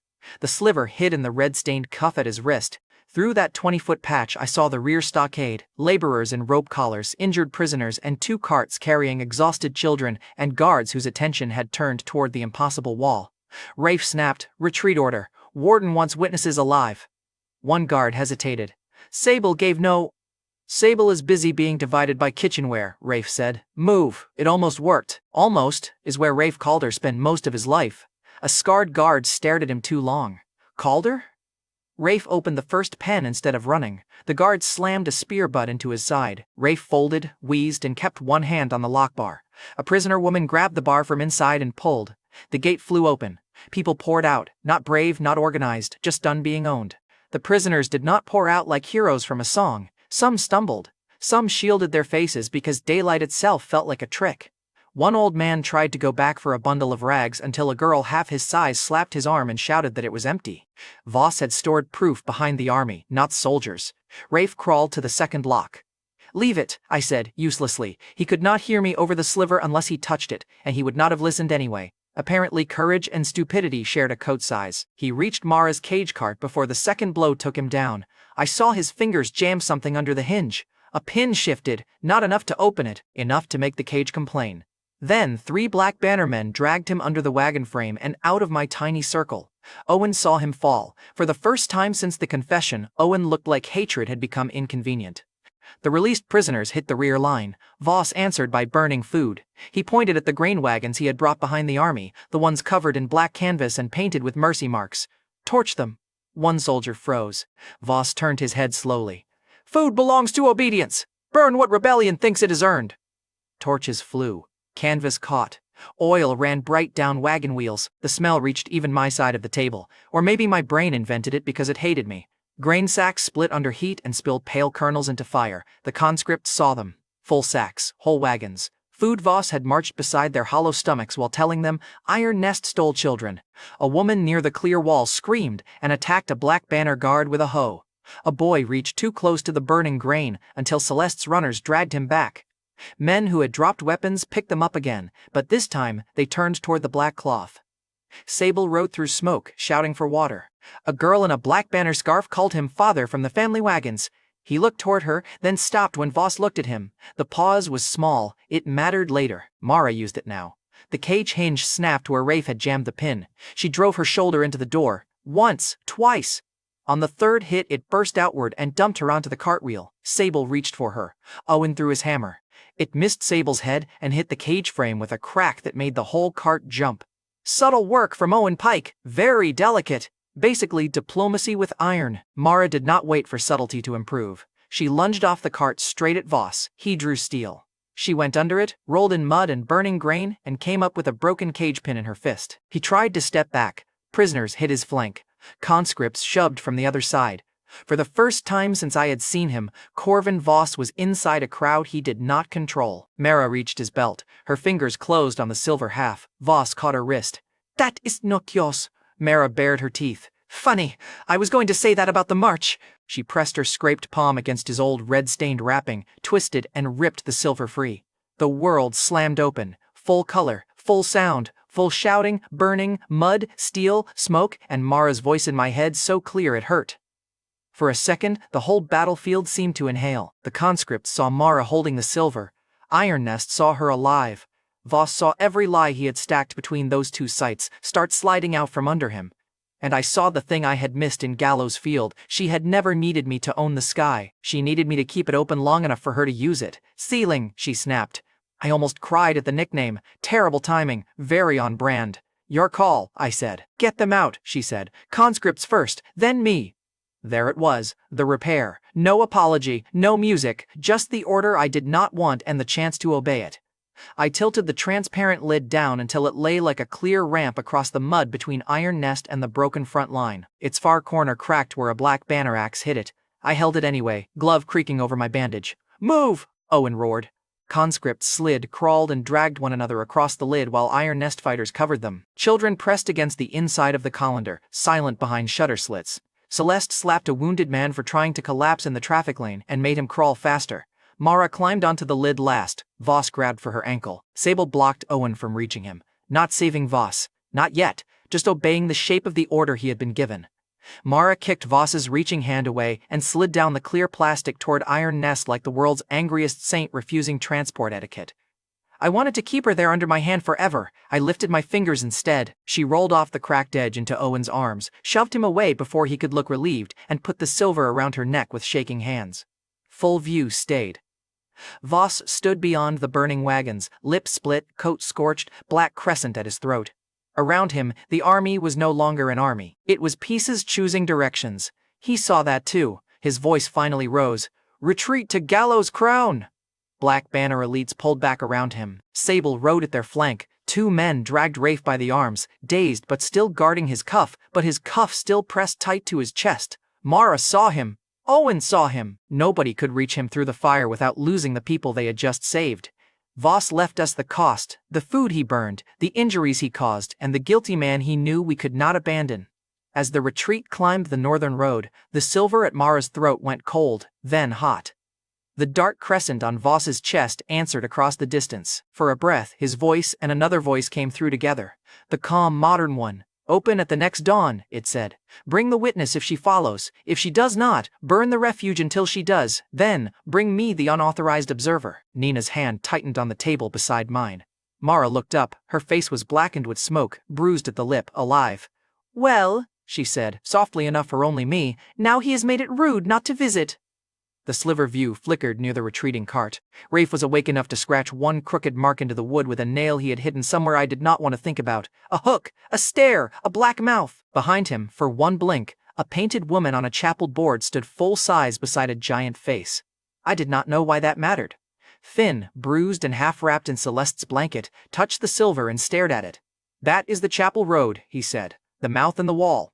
Behind us, Iron Nest cheered because Mara was free. In front of us, Voss carried Rafe and the black half toward Gallows Crown.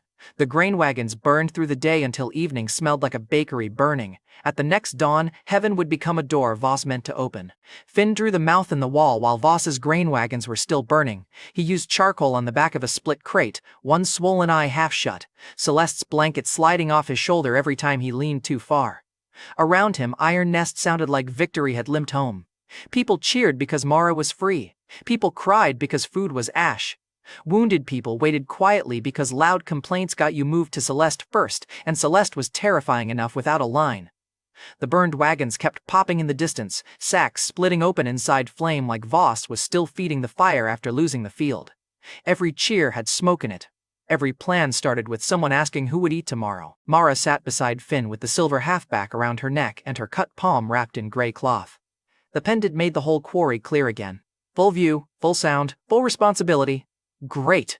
I had missed it until it returned and immediately wished it came with a volume knob. Finn scratched a circle. "Here, the black mouth." Nina leaned over my table, one hand on her notebook, the other holding my wrist back from the glass because apparently trust still needed supervision. "Draw the frame around it again." Finn glared up. I did. "Humor the tall stranger." He did, badly. The circle had grooves like teeth. Behind it, he drew 3 chains in the floor and a woman standing beside a face too large for any chapel. Nina went still. "What?" I asked. Nina pointed beneath the brass rim, then at Iron Nest's spring clamp. "Same curve, same capture motion. Whatever opens this should close it." Celeste, soot and medicine stains on both cuffs, crossed herself once at Finn's drawing. Mara noticed. "You know it. I saw half that mark painted over in a convent infirmary," Celeste said. 2 mirrors, 1 road. The sister who explained it was removed before supper. Nobody asked removed where. Nobody wanted the answer before dawn. Celeste wiped charcoal dust off her thumb and looked at Mara instead of me, which was correct and, again, rude to my ego. Whatever this thing was, it did not belong to the tall idiot upstairs just because the tall idiot had a better view.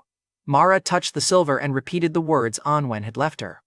"My mother called our line keepers. She said black and silver together let small walk tall and tall reach small." Her voice stayed flat until the last word. I thought she meant spirits. Mothers love saying awful things like riddles and leaving before they clarify. "Rural parenting sounds efficient," Mina said. Mara gave her one tired look. "Do all tall women insult grief? Only when grief is about to get someone hurt." Celeste tapped the emblem Finn had drawn. "1 opening. 90 heartbeats, 1 drop from the witness." The quarry got smaller around those words. 90 seconds, Nina said. "Maybe," I said. She looked at me. "Mercer." "Fine, probably." I hated that my voice went dry. "Both halves, a fixed socket, 1 drop from a keeper, a short crossing. That is what we know. That is not enough to use safely." Mara lifted her bandaged palm. "Voss already has the drop he needs." "And the black half," Mina said. "And the place built for it." I looked at the iron rim under my own table. Then we close this side, lock it, break the lever if we have to. Mara stared upward. I heard my mistake before she spoke. Progress, horrible progress. If you close your sky, she said, Rafe stays in his cage, Voss keeps the black mouth, and tomorrow he burns whoever refuses to drag me back there. He wants my head. He can get in line. That should not have made me feel better. It did, which said something unflattering about my priorities. We assault Gallows Crown, Mara said. We free Rafe. We reach the chapel before dawn. If the door opens, it opens on our terms. Owen pointed at the burning road with the head of his hammer. Half our fighters are wounded, half the grain is gone. Rafe is in their cart, if he is still breathing. And you want to carry the thing Voss needs straight to him. Yes, Mara said, because if we do not, he comes back with fire and a larger hand.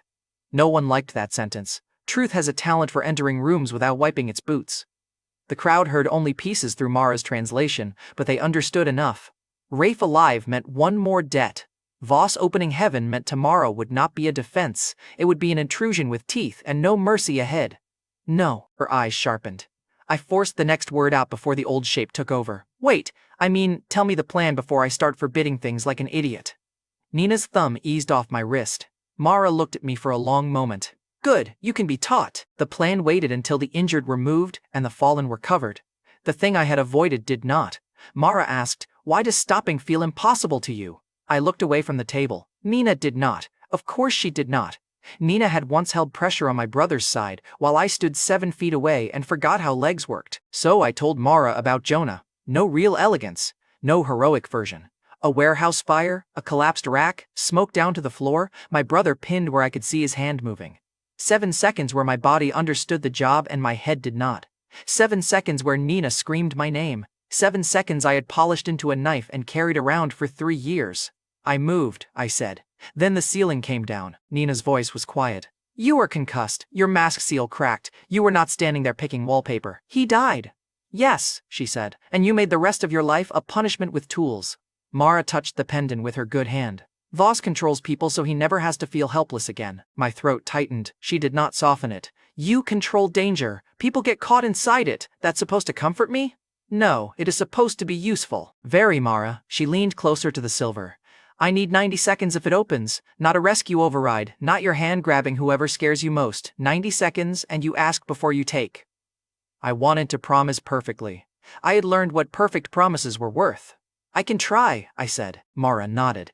That is less pretty. I trust it more. After that, we prepared both battlefields. The phrase sounded grand. In practice, it meant Nina and I argued over which end of a fire extinguisher should face the man trying to take my head off, while below, Mara argued with 3 injured people who wanted to prove loyalty by overdoing everything. War remained mostly bad logistics wearing dramatic clothes. Nina cleared my workbench with the violence of a woman who had opinions about clutter and apocalypse. Tools hit the floor. A cracked toaster, 3 invoices, and a mug I liked all got exiled. She positioned the fire extinguisher by my left knee, wedged the stairwell door half shut with a toolbox, and tested the iris lever under the brass rim until it clicked once and made every tiny person below flinch. Sorry, she called down. Most of them heard thunder. Mara translated it as, tall woman says the sky has hinges and poor manners. Nina pointed at her. I like her. Below, Mara chose one modern object and refused the rest. The cooling rack from my counter descended under her direction, a rectangular grid of chrome bars that would span the citadel moat if I did not sneeze and invent a new tragedy. She also accepted 1 heavy shoelace for a descent line.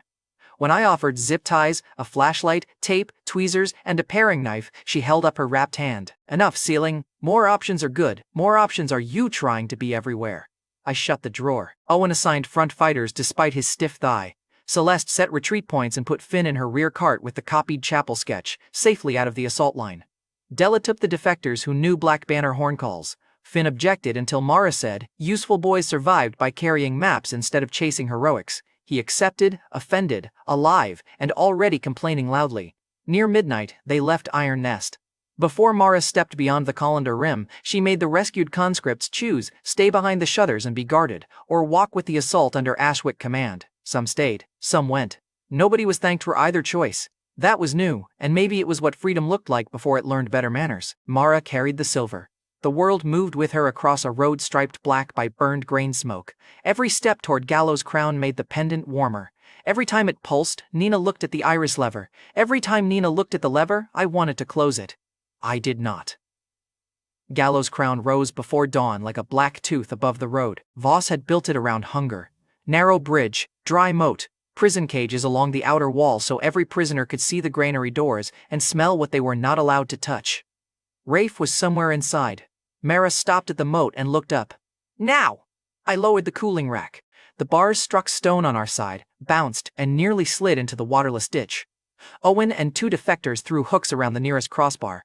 From the far wall, hands reached through a prison grate and caught the other end. Prisoners. Some were not ours.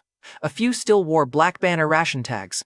Some had the hollow stare of people who had been promised bread for obedience and received chains instead. They pulled before any guard understood the miracle was a bridge. Arrows hit chrome and sang. One fighter slipped between bars and caught himself by the elbows, shouting while boots crowded around his fingers.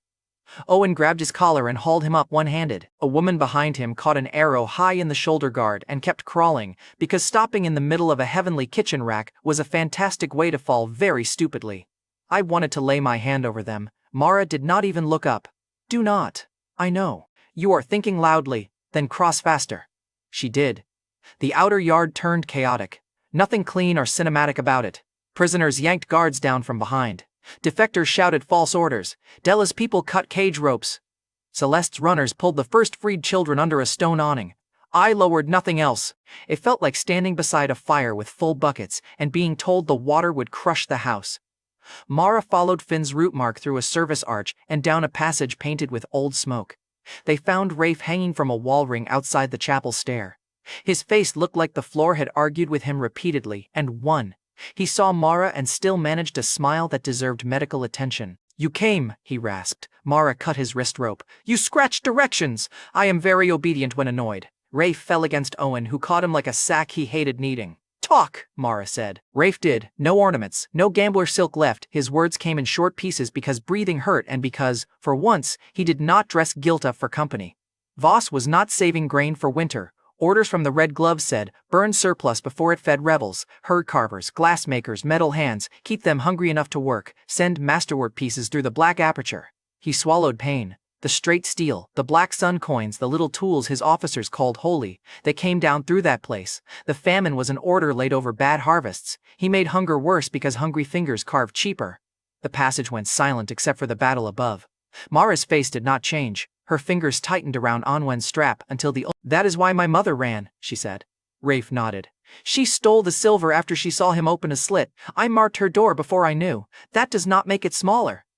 Rafe saw Jory displayed at the north gate with Mara's board. Voss had him executed for returning empty-handed. No, Mara said. It makes the debt accurate. They climbed. The chapel at Gallows Crown was smaller than I expected and uglier than it deserved to be. Black stone, a circular frame in the wall, chain grooves in the floor exactly where Finn had drawn them. The mural above the altar showed a woman no taller than Mara standing full size beside a giant face. The paint around her eyes had been worn away. Around the frame, old finger marks had worn the stone smooth, like generations of terrified people had touched the same warning and hoped it would remain a story. Voss stood beneath it with the black crescent already seated in half the socket. Sable guarded the door with 6 men.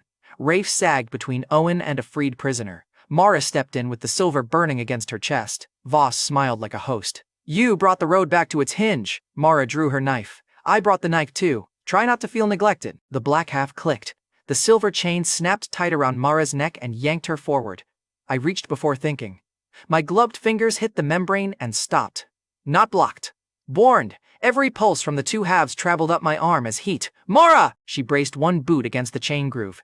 Owen caught her belt. Sable drove his spear toward Owen's injured thigh, and the whole chapel broke into motion. Voss tore the bandage from Mara's already marked palm. One bright drop touched the silver. Nina whispered, Clock starts when it opens. The frame filled with black light.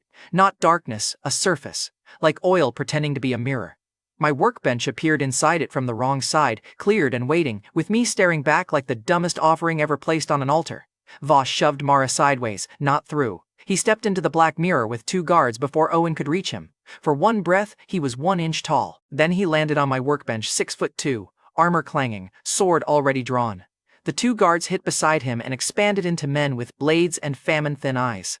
Voss looked at me without looking up. No sky, No worship, no distance, just a tired repairman, a bandaged hand, Nina swearing behind me, and a tyrant smiling because heaven had finally become a room he could enter. Voss's first full-size sword strike carved through my workbench exactly where my hand had looked invincible 5 minutes earlier.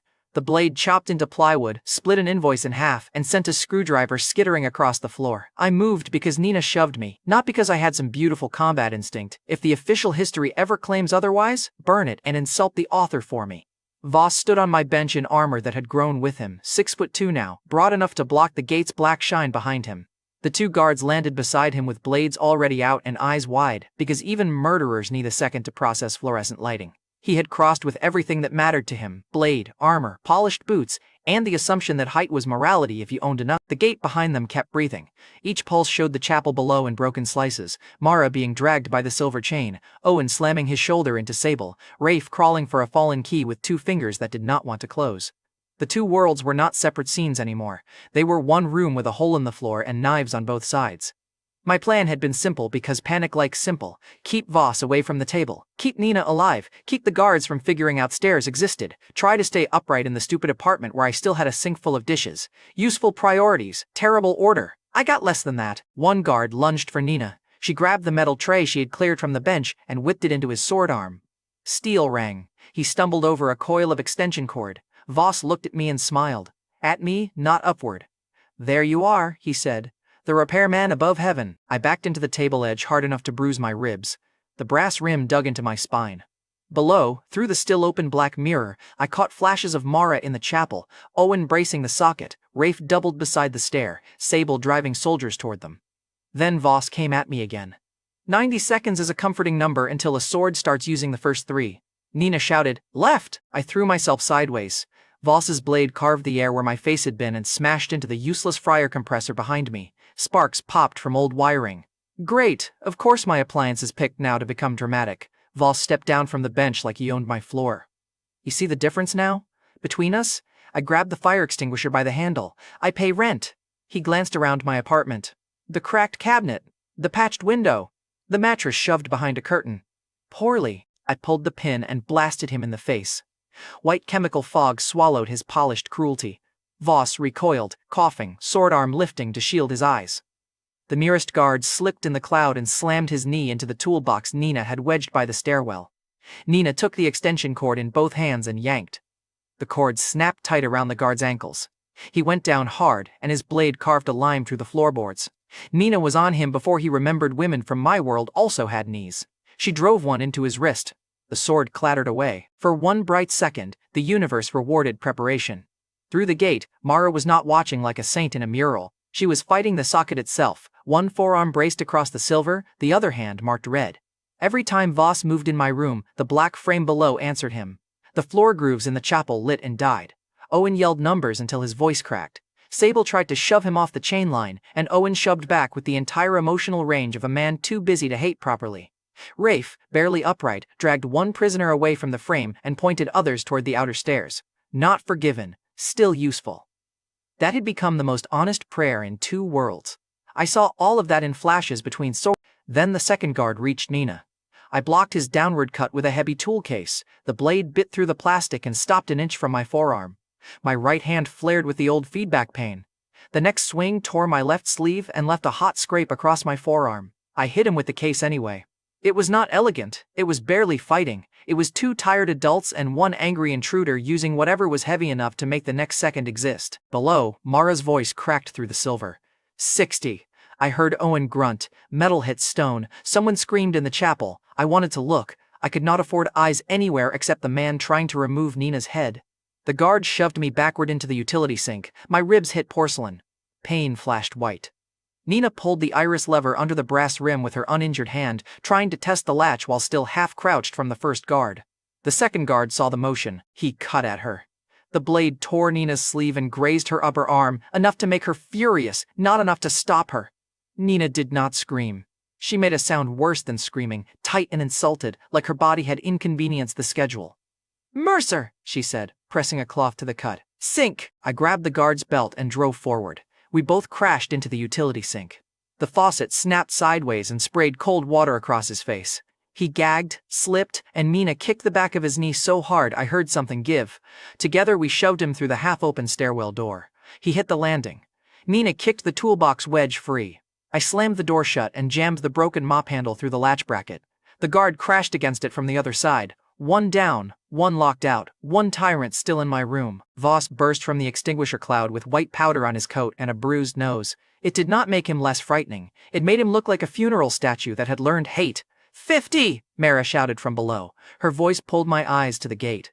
For half a heartbeat, the chapel sharpened. Mara had one hand on the silver, a red mark bright between her fingers. Owen held the black socket with both arms shaking while Sable hammered at him with a spear shaft. Rafe was cutting prisoner chains with a knife too small for his swollen hand. Mara saw me stagger. Saw Nina hurt. Saw Voss recovering. She made a choice. Later she told me. Owen shouted at her not to be stupid. Rafe said something about stupidity being our only shared resource. I heard none of it then. I only saw Mara shove her dagger between her teeth, grab the silver with her marked hand, and step into the mirror. For one breath, she was still an inch tall inside black light. Then she landed barefoot on my workbench and became a woman. Full size, human size, real in the room in a way my brain was not ready to survive. Mara's first breath in my world sounded wrong.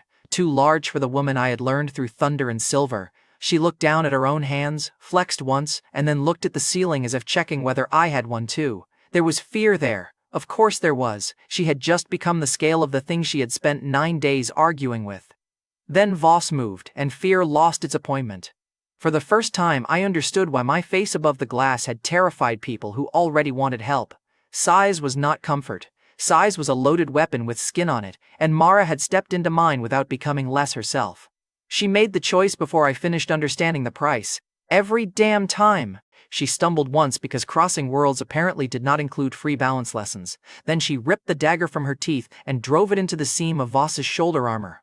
Voss roared. Mara looked at me across the bench, eyes wide, hair loose from its tie, a red mark on her palm. My apartment reflected behind her like a bad joke from a cruel god. "You are shorter than expected," she said. I was bruised, terrified, and stupidly close to laughing. "You are louder." "Good. You hear better this way." Then Voss backhanded her off the bench. She hit the floor, rolled, and came up faster than I did on my best day. Nina threw Mara the fallen guard's tray. Mara caught it wrong, adjusted, and used it to turn Voss's next cut aside. She was not helpless at my size. She was disoriented, furious, and learning the room faster than Voss liked. That made 2 of us. The gate pulsed behind him. 40! Owen's voice now, rough and strained. Voss ripped Mara's dagger from his shoulder and tossed it away. A dark mark spread under his armor strap. "Look at you," he said to her, breath hard but voice still polished. "Standing where your mother never dared." Mara's expression changed by 1 degree. "Enough." Voss saw it and pressed. "The patron can make it permanent. No mud, no bowls of boiled bark, no children begging you to save them. A body that fits the world above. Wealth, rooms, doors that open because you touch them." I pushed off the sink. "He means a better cage. He is very brand consistent." Voss did not look away from Mara. "He would keep you alive. This man would keep you guilty." Mara glanced around my apartment, at the cracked window, Nina's torn sleeve, my shaking hand, the table that had made me a god and now made me furniture in my own room. Then she looked at Voss. "Freedom bought by making everyone else small is your religion, not mine." Voss's courtesy broke just enough to show teeth. Nina slid behind him toward the iris lever. I saw the black half at Voss's throat, its chain half torn from the socket crossing. The crescent was still hot, still pulsing toward the gate. If we got it off him, maybe the door failed, maybe it tore the room apart around everyone touching it. My plan, as usual, had excellent emotional confidence and terrible warranty support. I lunged anyway. Mara lunged at the same time. For once, nobody had to translate. I caught Voss's sword wrist with both hands. The injured one nearly gave out. Mara slammed the tray edge against his elbow. Nina yanked at the dart chain from behind. The black half flared. Heat punched the room. The gate behind us bent inward like the air had become a mouth. Every loose tool on the bench slid toward it. Screws, a wrench, 1 unpaid bill, the mug Nina had once thrown at me. The whole humiliating inventory of my life started crawling toward another world. Voss laughed once, ugly and relieved. "There, the road knows its master." "Then why is it choking you?" Mara snapped. The black crescent cracked, not fully. A thin red line split along one edge. Voss shouted in genuine fury, and the pull doubled. The gate's pull tore open the stairwell door and dragged both guards forward. One vanished through the mirror, shrinking as he crossed, the other followed into the chapel at normal size. Nina slipped an extinguisher powder and hit the cabinet, clutching her wound. 30! Owen shouted from below. Except the number sounded wrong now, stretched, warped. The gate was no longer counting politely. Voss grabbed Mara by the waist and drove backward toward the mirror. I caught her wrist, skin to skin. The red mark on her palm met my bare skin where the glove had torn. Pain opened through my hand like someone poured lightning under the bones. The old Anwen bruise, the bridge bruise, the gallows field strain, all of it came awake at once. I held anyway.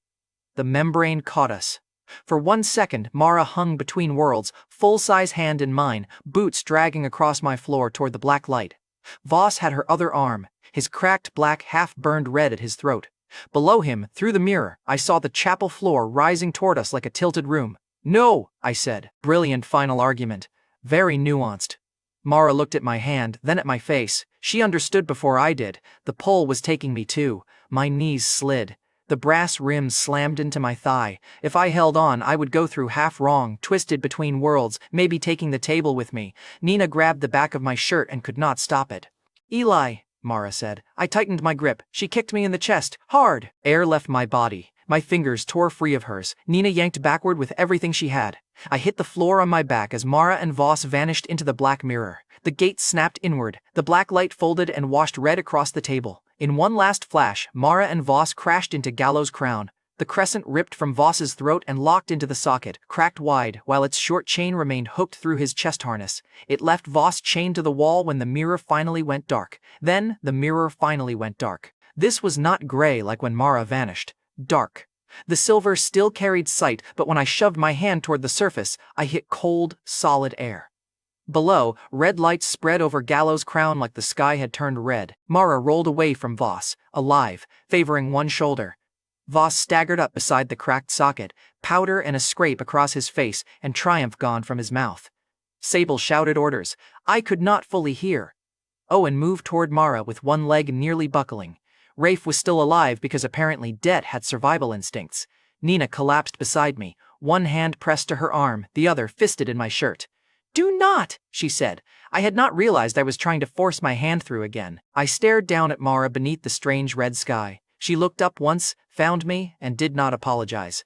Good. If she had, I might have broken. The tyrant had entered heaven and gotten hurt in my apartment. Mara had stood eye to eye with me for less than a minute. And then she had saved my life by kicking me out of her rescue. I could see Mara running under the strange red sky, and when I shoved my hand down to reach her, the world hit me back like a locked door. The resistance was not glass or air, it was solid cold, right under my palm. I hit it again because pain had not finished educating me. Nothing opened. Below, Mara rolled behind a fallen pillar as Voss's sword sparked off stone. Smaller again, a dark stain on one sleeve and one arm dragging. She kept moving because spite apparently had structural integrity. Voss staggered after her beside the cracked socket, scraped and still dusted white from my extinguisher. The black crescent pulsed red in the wall. A short chain ran from it to the harness across his chest, the tether that had dragged him through the collapsing gate. I slammed my hand down a third time. Nina caught my wrist with her good hand. She was on the floor beside me, shirt dark at the upper arm, jaw clenched so hard it looked painful. The stairwell door hung crooked where the gate's pull had ripped it open. Both full-size guards had gone back through the collapsing mirror. My apartment smelled like extinguisher powder, water, extinguisher powder, and burned wiring. Stop, Nina said. I can see her. Seeing is not touching. Thank you, Nurse Fortune Cookie. Mercer. That tone cut through better than stitches. She shoved gauze against my left forearm. One abandoned sword lay beside the table.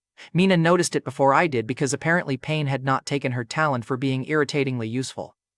She kicked the blade under the refrigerator cabinet, then sat back against the table leg with her teeth bared around a breath. Your side is still a wreck, Nina said. Miniature side is worse. Both can be true. Annoying, I know. She used her uncut hand to knot the bandage around my forearm and immediately started on her own arm with the expression of a woman offended by biology. Then she reached for my right hand. The torn glove was wet where Mara's red-marked palm had met my skin. The bruise beneath it had gone dark purple, the kind of color hands use when they are considering retirement. Below, Mara ducked under a black banner spear, caught the shaft, and drove the butt into the man's knee. She did not look up until she had room to breathe. Eli, she said through the silver, I can't reach. I noticed the lack of enormous fingers. Are you hurt? Later. That word was a battlefield hospital with bad manners. Voss shouted from the chapel stairs. Seal the granary yard. Every prisoner that moves goes back in chains. The red light above Gallows' crown thickened. Nina tied my forearm with a strip torn from my own shirt. Ask her. I know what she needs. You keep calling it trust and then handing out orders. The sentence landed ugly because it was accurate. I leaned over the table, breathing through my teeth. Mara, what do you need? For half a second, she looked surprised. Then the surprise vanished because people were trying to murder her, and surprise was a luxury with terrible timing. She glanced toward the roofline where the red glow gathered above the broken socket. When the other hand comes, hold it. Nothing else. Nothing else. Nothing else, Ceiling. Owen's voice cut in from below, rough with pain and distance. That is suicide. Mara turned on him. Then stand where I put you and make it inconvenient. Owen opened his mouth. Stopped. It was one word. For Owen Pike, it might as well have been a wedding vow to the concept of restraint. Mara pointed with her dagger. Granary stairs, no charge unless I say. Rafe, sliver to the chapel edge. Celeste's runners keep the injured off the main lane. Della, anyone hungry enough to loot gets handed a sack and a job. Commands moved faster than fear. Celeste's runners moved like gray ghosts through the yard, dragging the injured by belts, sleeves, and whatever dignity could be spared later. Della caught two conscripts trying to split off with a sack before the doors were even open and shoved them back toward the stairs. You want food, she yelled. Carry it where children can reach it. That worked better than shame. Hunger understood weight. The prisoners who had been chained beside the chapel did not become noble all at once. Some ran. Some hit the nearest uniform until someone pulled them off. Some stood weeping at the sight of granary doors because hope, after starvation, looked suspiciously like another trap. Mara did not ask them to believe, she gave them jobs. The march took itself back in pieces. Mara grabbed Voss's own brass-speaking horn from a fallen herald and climbed onto a broken feed cart. Her voice rolled over the lower yard, too small to be thunder and too sharp to ignore. Food is through those doors, not in Voss's pocket, not in his god's glove. You want grain? You live long enough to carry it. Useful mattered more than inspirational. Hungry conscripts who had been swinging at one another turned toward the granary stairs. Prisoners dragged broken carts into barricades. Former Black Banner men hesitated until Sable's line shoved forward from the chapel court. Owen planted himself at the first stair with his hammer low. A spear came through the press and struck Owen hard in the left shoulder, dropping that arm. I saw it enter. I hated that I saw it enter. Owen grunted once, the sound of a door refusing weather, and drove his hammer sideways into the attacker's ribs. His left arm dropped uselessly. His right kept working. Shoulder, I said, because saying the obvious is what you do when the impossible refuses to help. Celeste's answer came from somewhere under smoke. I can see, Skyman. Be quiet unless you brought me another arm. Nina huffed once to spite herself, then hissed when the movement pulled at her bandage. Rafe appeared at the chapel edge with the sliver wrapped in his torn cuff. He looked like a bad decision that had been beaten for honesty. Every breath bent him over. Still, he crawled to the cracked frame and lifted the sliver toward the table. Here, he rasped. If the roof falls, tell my extremely dramatic remains I was finally punctual. Save your charm for someone with lower standards, Mara said. The red light answered him. It gathered above Gallows' crown in a round stain, then split like a lid opening from the wrong side. A red leather-gloved hand pushed through the clouds. Every finger was wider than a tower. The whole citadel went silent in the way people go silent when their gods turn out to have knuckles. The hand swept toward the granary roof without Eli Mercer's terrified care. It moved like someone clearing crumbs from a table. Battlements broke under 2 fingers. A tower split open, sending Black Banner soldiers and prisoners scrambling in every direction. Stone fell through the yard in pieces large enough to flatten wagons. One struck the broken cooling rack bridge and sent chrome bars twisting like grass. Another smashed the roof over the old counting office. Celeste's runners dragged both trapped boys clear before the wall settled. I saw Mara see that. Her face changed for half a breath, and then she shoved the living boy at a runner and kept moving. That was not hardness. That was triage wearing her face. The red hand swept again, tearing through a knot of Black Banner men who had been dragging prisoners back into the court. Guards and captives scattered together. The hand did not care which was which. If there was one difference worth naming, I was terrified of what I might hit. He was annoyed by what resisted. Voss looked up with something like relief. Then I understood how completely he had learned nothing. The hand did not love him. It did not even notice him well. Mara! I shouted. She was already moving, shoving 2 children under the feed cart as red fingers tore through the roof edge above them. The silver at her throat flashed white. The black crescent in the socket screamed red. I hit the table again. Cold wall, no reach, no miracle. Just my useless hand and a hostile god flattening the place I had promised to protect. Voss raised his sword toward the granary court. Captain Sable, fire the family pens, blame this guy. Sable, halfway down the chapel steps, stopped. The family pen stood behind the granary yard, a row of iron cages Voss had kept as quiet insurance. Women, old men, children in Black Banner ration scarves, not prisoners from Ashwick. His own people's families. The same girl who had called to Sable from the family wagons pressed against the bars with both hands. Sable saw her. His face changed less than I wanted. No holy awakening, no noble music. Just a machine discovering the gear it had been protecting was inside the grinder. Voss turned. Captain? Sable's crossbow lowered an inch. That is my daughter, he said. Then obey before she learns treason from your face. Those are Banner families. They are livestock fed by my grain. Sable raised the crossbow again. For one nasty second I thought obedience had won. Then he shot the torch from the guard's hand and leveled the crossbow at Voss's line. The torch fell into mud. The granary court split like rotten wood. Some Black Banner men turned with Sable, hacking at locks, dragging family cages open. Others stayed with Voss and were quickly overwhelmed by the sudden inconvenience of loyalty. Mara did not absolve Sable. She did not even thank him. She pointed to the side gate and shouted, "Move them or become useful somewhere else."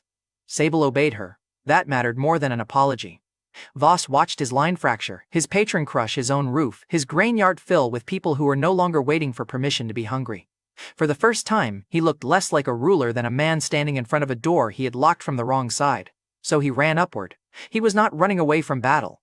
He was running toward the chain roof above the granary, toward Mara. I saw it before she did because she was dragging a child from under broken beams. Voss crossed the chain platform in 3 strides and caught her from behind, one arm pinning her while the knife hovered under her jaw. Beside them, the execution winch had 2 releases, a thin platform rope underfoot and a heavy weight rope above the yard. Voss's black socket tether crossed his harness through the roof pulley. The red hand descended again, slower now, as if it had found the glint of silver. My body went forward. Mina blocked me with her good shoulder. Ask. There is a knife under her jaw, and if you grab her, you prove him right with better lighting. I hated her. Briefly. Efficiently. Then I looked down. Mara had gone still in Voss's grip. Not frozen. Set. Voss pressed the flat edge close enough that Mara had to hold perfectly still.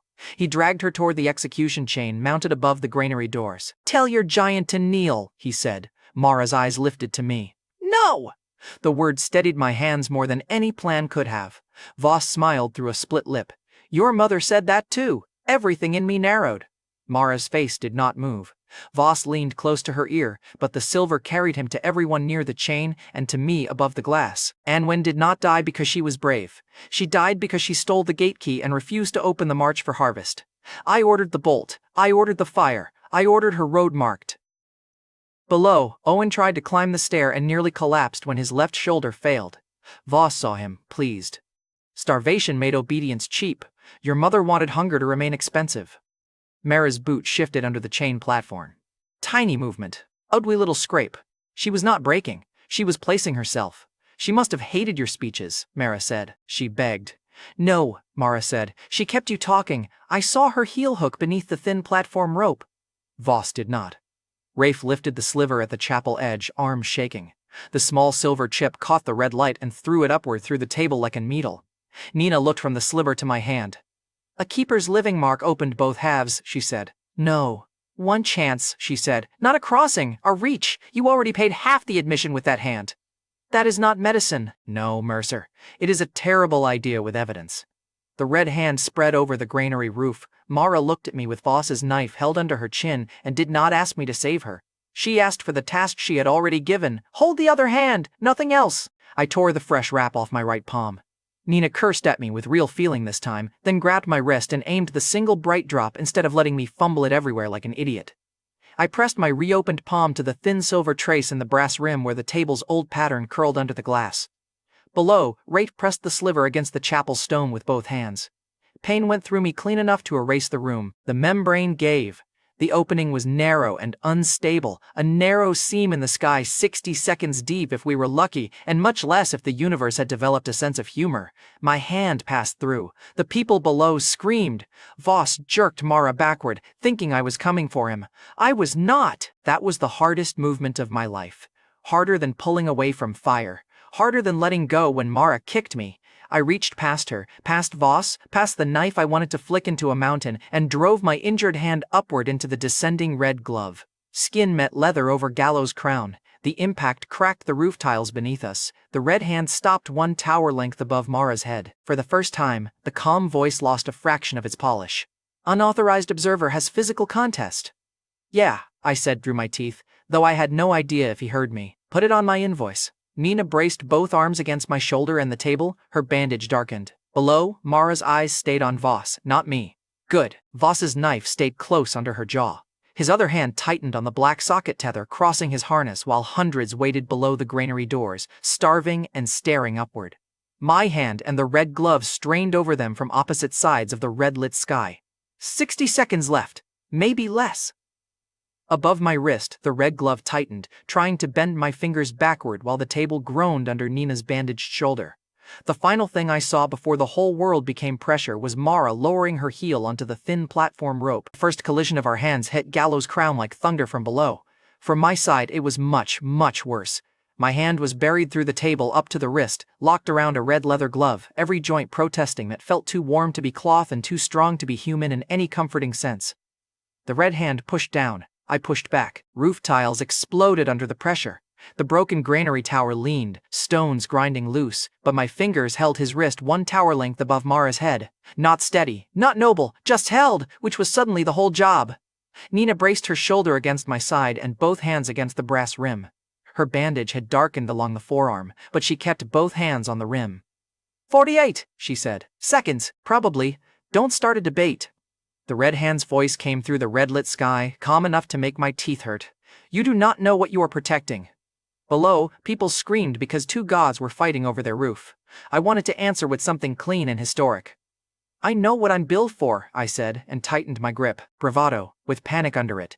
My fingers were already slipping. The glove dragged against my palm, and every time the red hand twisted, pain shot through the old feedback bruise hard enough to turn the apartment white at the edges.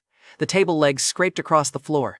Nina hooked one boot around a leg and leaned her full weight into my hip. The torn stairwell door rattled. Both guards were gone through the collapsed gate, leaving only their swords. Nobody could spare attention for modern wreckage. Mara heard it. She did not look up. Good. Voss's knife still hovered near her collar on the chain platform. His other hand gripped the black socket tether crossing his harness. The thin platform rope lay under Mara's heel. Above them, the heavier weight rope held the execution counterweight. She had given me one task: hold the other hand, nothing else. So I watched her stand inside Voss's reach and did not grab him. It became the hardest rescue I ever performed. Down in the court, Owen slammed his weight into the granary lever with his good shoulder. The shoulder injury had left Owen's left arm hanging useless, but Owen Pike had never needed elegance to be dangerous. Sable's defectors attacked the crossbar from the other side. None of them moved like redeemed men. They moved like fathers and brothers who had discovered too late that obedience had teeth. Rafe crawled along the side chute with the sliver pressed in his palm. Every breath folded him, but he kept pointing prisoners toward the inner latch. Left peg, he wheezed. Lift, don't pull. Pulling is for honest people and locked doors built by fools. A prisoner woman lifted. The old bar jumped. The granary doors opened. At first, nothing opened dramatically. One door sagged inward, stuck on stone. For one terrible breath, the crowd stared at the crack like it might be another trick. Voss had trained them well enough that even food looked suspicious. Then Owen dropped his whole body against the lever. Sable's men tore the crossbar free, and the second door swung open hard enough to knock two loyalists into the mud. Grain poured out. Real grain, local grain. Voss's grain only because he had stolen it long enough to forget hands can take back what hunger remembers. The crowd surged. Celeste cut through them like a gray knife. She ripped open the nearest sack and shoved a handful into the mouth of a little boy who had been reaching under boots instead of over them. Eat first, she snapped, then carry. Della slapped a man trying to drag a full sack away. You want to steal? Good, steal for the children. Move. A former banner guard tried to close the smaller door again, maybe from habit, maybe because watching order collapse made him stupid. Sable hit him with the butt of his crossbow and pointed him toward the loading chute. No locks, Sable said. Nobody thanked him. That was correct. The first panic became a line because people saw kernels in mouths, not a promise, not a prayer, food touching teeth. That sound reached the roof above the granary. Voss heard it. His face changed. He had lost armies. He had lost children. He had lost the lie that the Red Hand spared his own. But the cheer that came when starving people saw the granary open took something deeper. It took the private room inside him where Control had always been waiting with clean gloves. He dragged Mara backward. "Tell them the grain is contaminated." Mara's voice stayed low. "You already used that trick. I kept them alive. You kept them weak, easier to stack." Voss held the knife steady. "Your mother begged!" Mara stamped down on his foot, sharp and ugly. At the same time, she struck the wrist holding the knife with the broken cage pin. Voss cut her, but not deep enough. A red line opened under her jaw. She used the pain instead of stopping for it, which was a deeply Mara thing to do and a terrible thing to watch from 4 feet above. She twisted under his arm, shoulder failing halfway, teeth bared around the pain. I felt my hand jerk toward her. The red hand nearly drove through me. Nina rammed her hip into my ribs. "No, I know." "Then no harder." Mara slipped behind Voss and caught the black socket tether where it crossed his harness. He spun, trying to keep the knife between them, but she had already looped the tether around the old counterweight winch. "You think she begged?" Mara said. Voss's breathing went hard. "My mother taught when she wanted men to listen to the wrong hand." She yanked. The winch teeth caught the tether. The black half flared red, still fused to the socket by heat, the keeper mark, and whatever ugly road the red hand had forced through it. The red hand's red leather glove suddenly convulsed hard in my grip. 2 fingers opened and clawed toward the roof. "You are damaging my asset," the voice said. "Invoice got longer," I said. Nina's hand shot under the table rim toward the iron iris lever. "Mara, on my count." She did not sound dramatic. She sounded like she was back in an ambulance with bad lighting and too many alarms going off at once.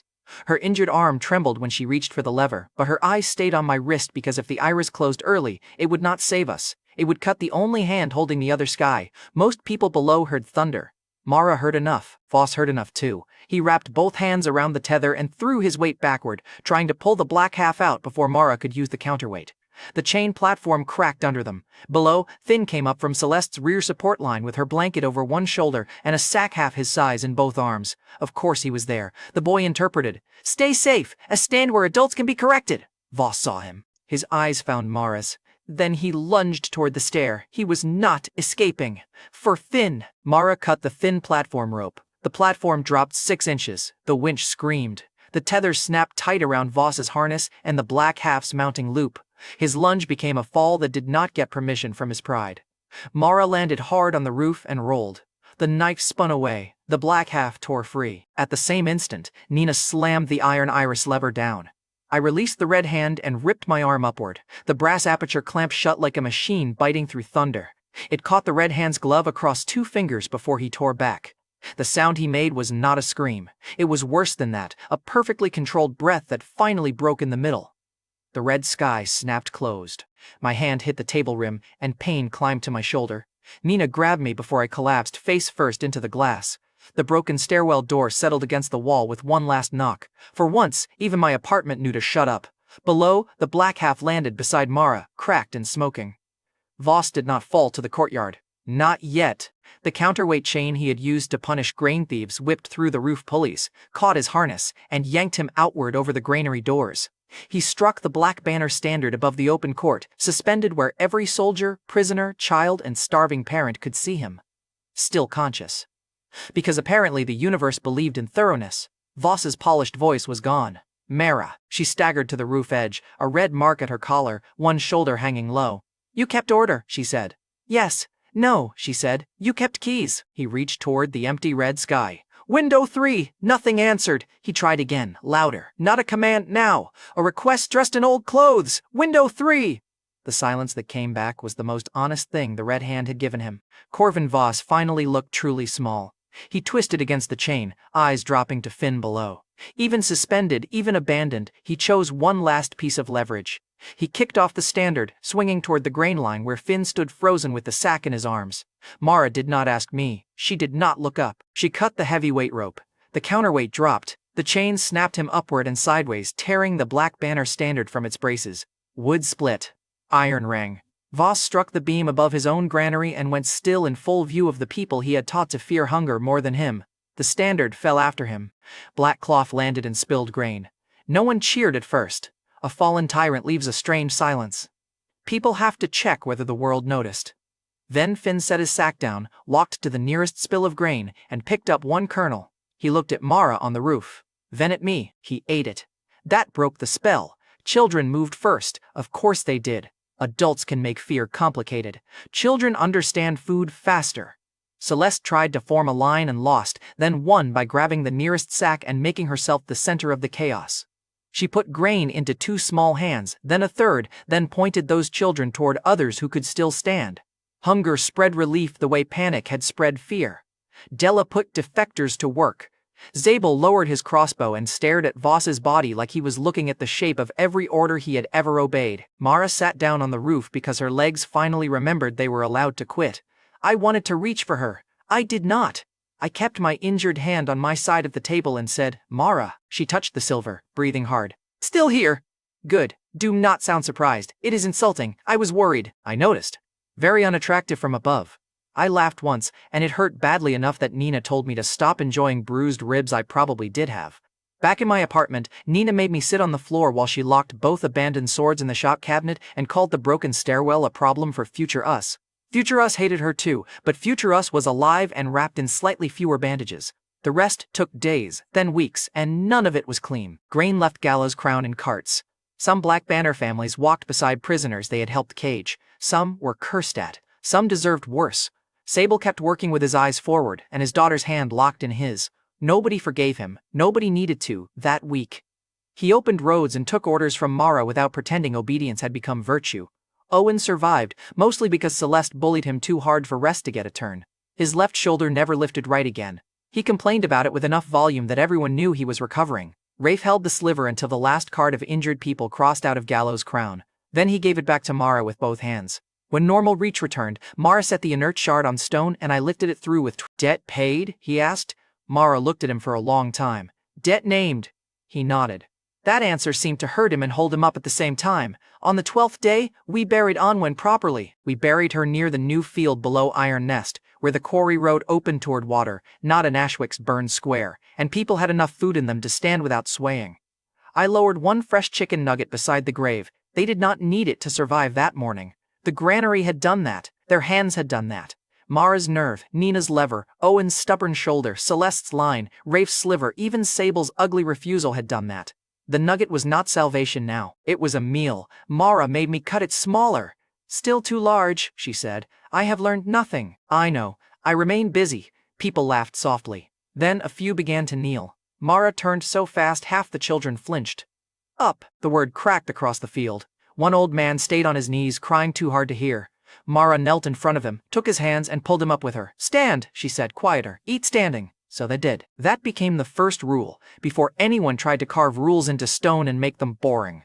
Requests came through the silver. No worship as payment, no food without Celeste testing it, no looking into private rooms unless invited. Local choices stayed below. A woman asked what happened if I disagreed. Mara looked up at me. I said, "Then I argue badly and lose." That answer traveled better than any noble speech I had ever avoided. If Mara covered the silver, my sky closed. If Nina said my hand was done, my hand was done. If Finn touched the pendant only to tell me a pulley was ugly, apparently that counted as diplomacy. Mara kept the silver half. I kept the broken black half in a coffee tin inside my desk, wrapped in 3 layers of shopcloth and 1 layer of Nina threatening to hit me with a wrench if I touched it bare. 2 weeks after Voss fell, the tin got warm. Nina was in my apartment changing the bandage on my palm. Mara stood under the glass at Iron Nest, arguing with Owen about whether temporary roof repairs could remain temporary after they had survived 1 storm. The answer was no. Owen was losing loudly. The black shard clicked inside the tin. Every light in my apartment dimmed. My powered-off phone lit on the table. It was neither a call nor a message, a live image of my own apartment from above. I did not move. Nina stopped breathing through her nose, which meant she was either afraid or about to assign tasks, usually both. The black half projected 6 red points across its cracked surface. Not symbols I understood. Not a map I could use. 6 small points of red light arranged around the broken place that had been ours. Then the calm voice returned. The voice did not come from Gallows Crown, from my phone. "Eli Mercer," the red hand said. "You saved 1 valley. I own the other 6. The image on my phone tilted, as if someone somewhere had leaned closer over another piece of glass. Nina reached for the iron lever under the table. Mara touched the silver half below. She had heard enough. Of course she had. Her voice came through clear, tired, and already sharpening. "Which one do we hit first?"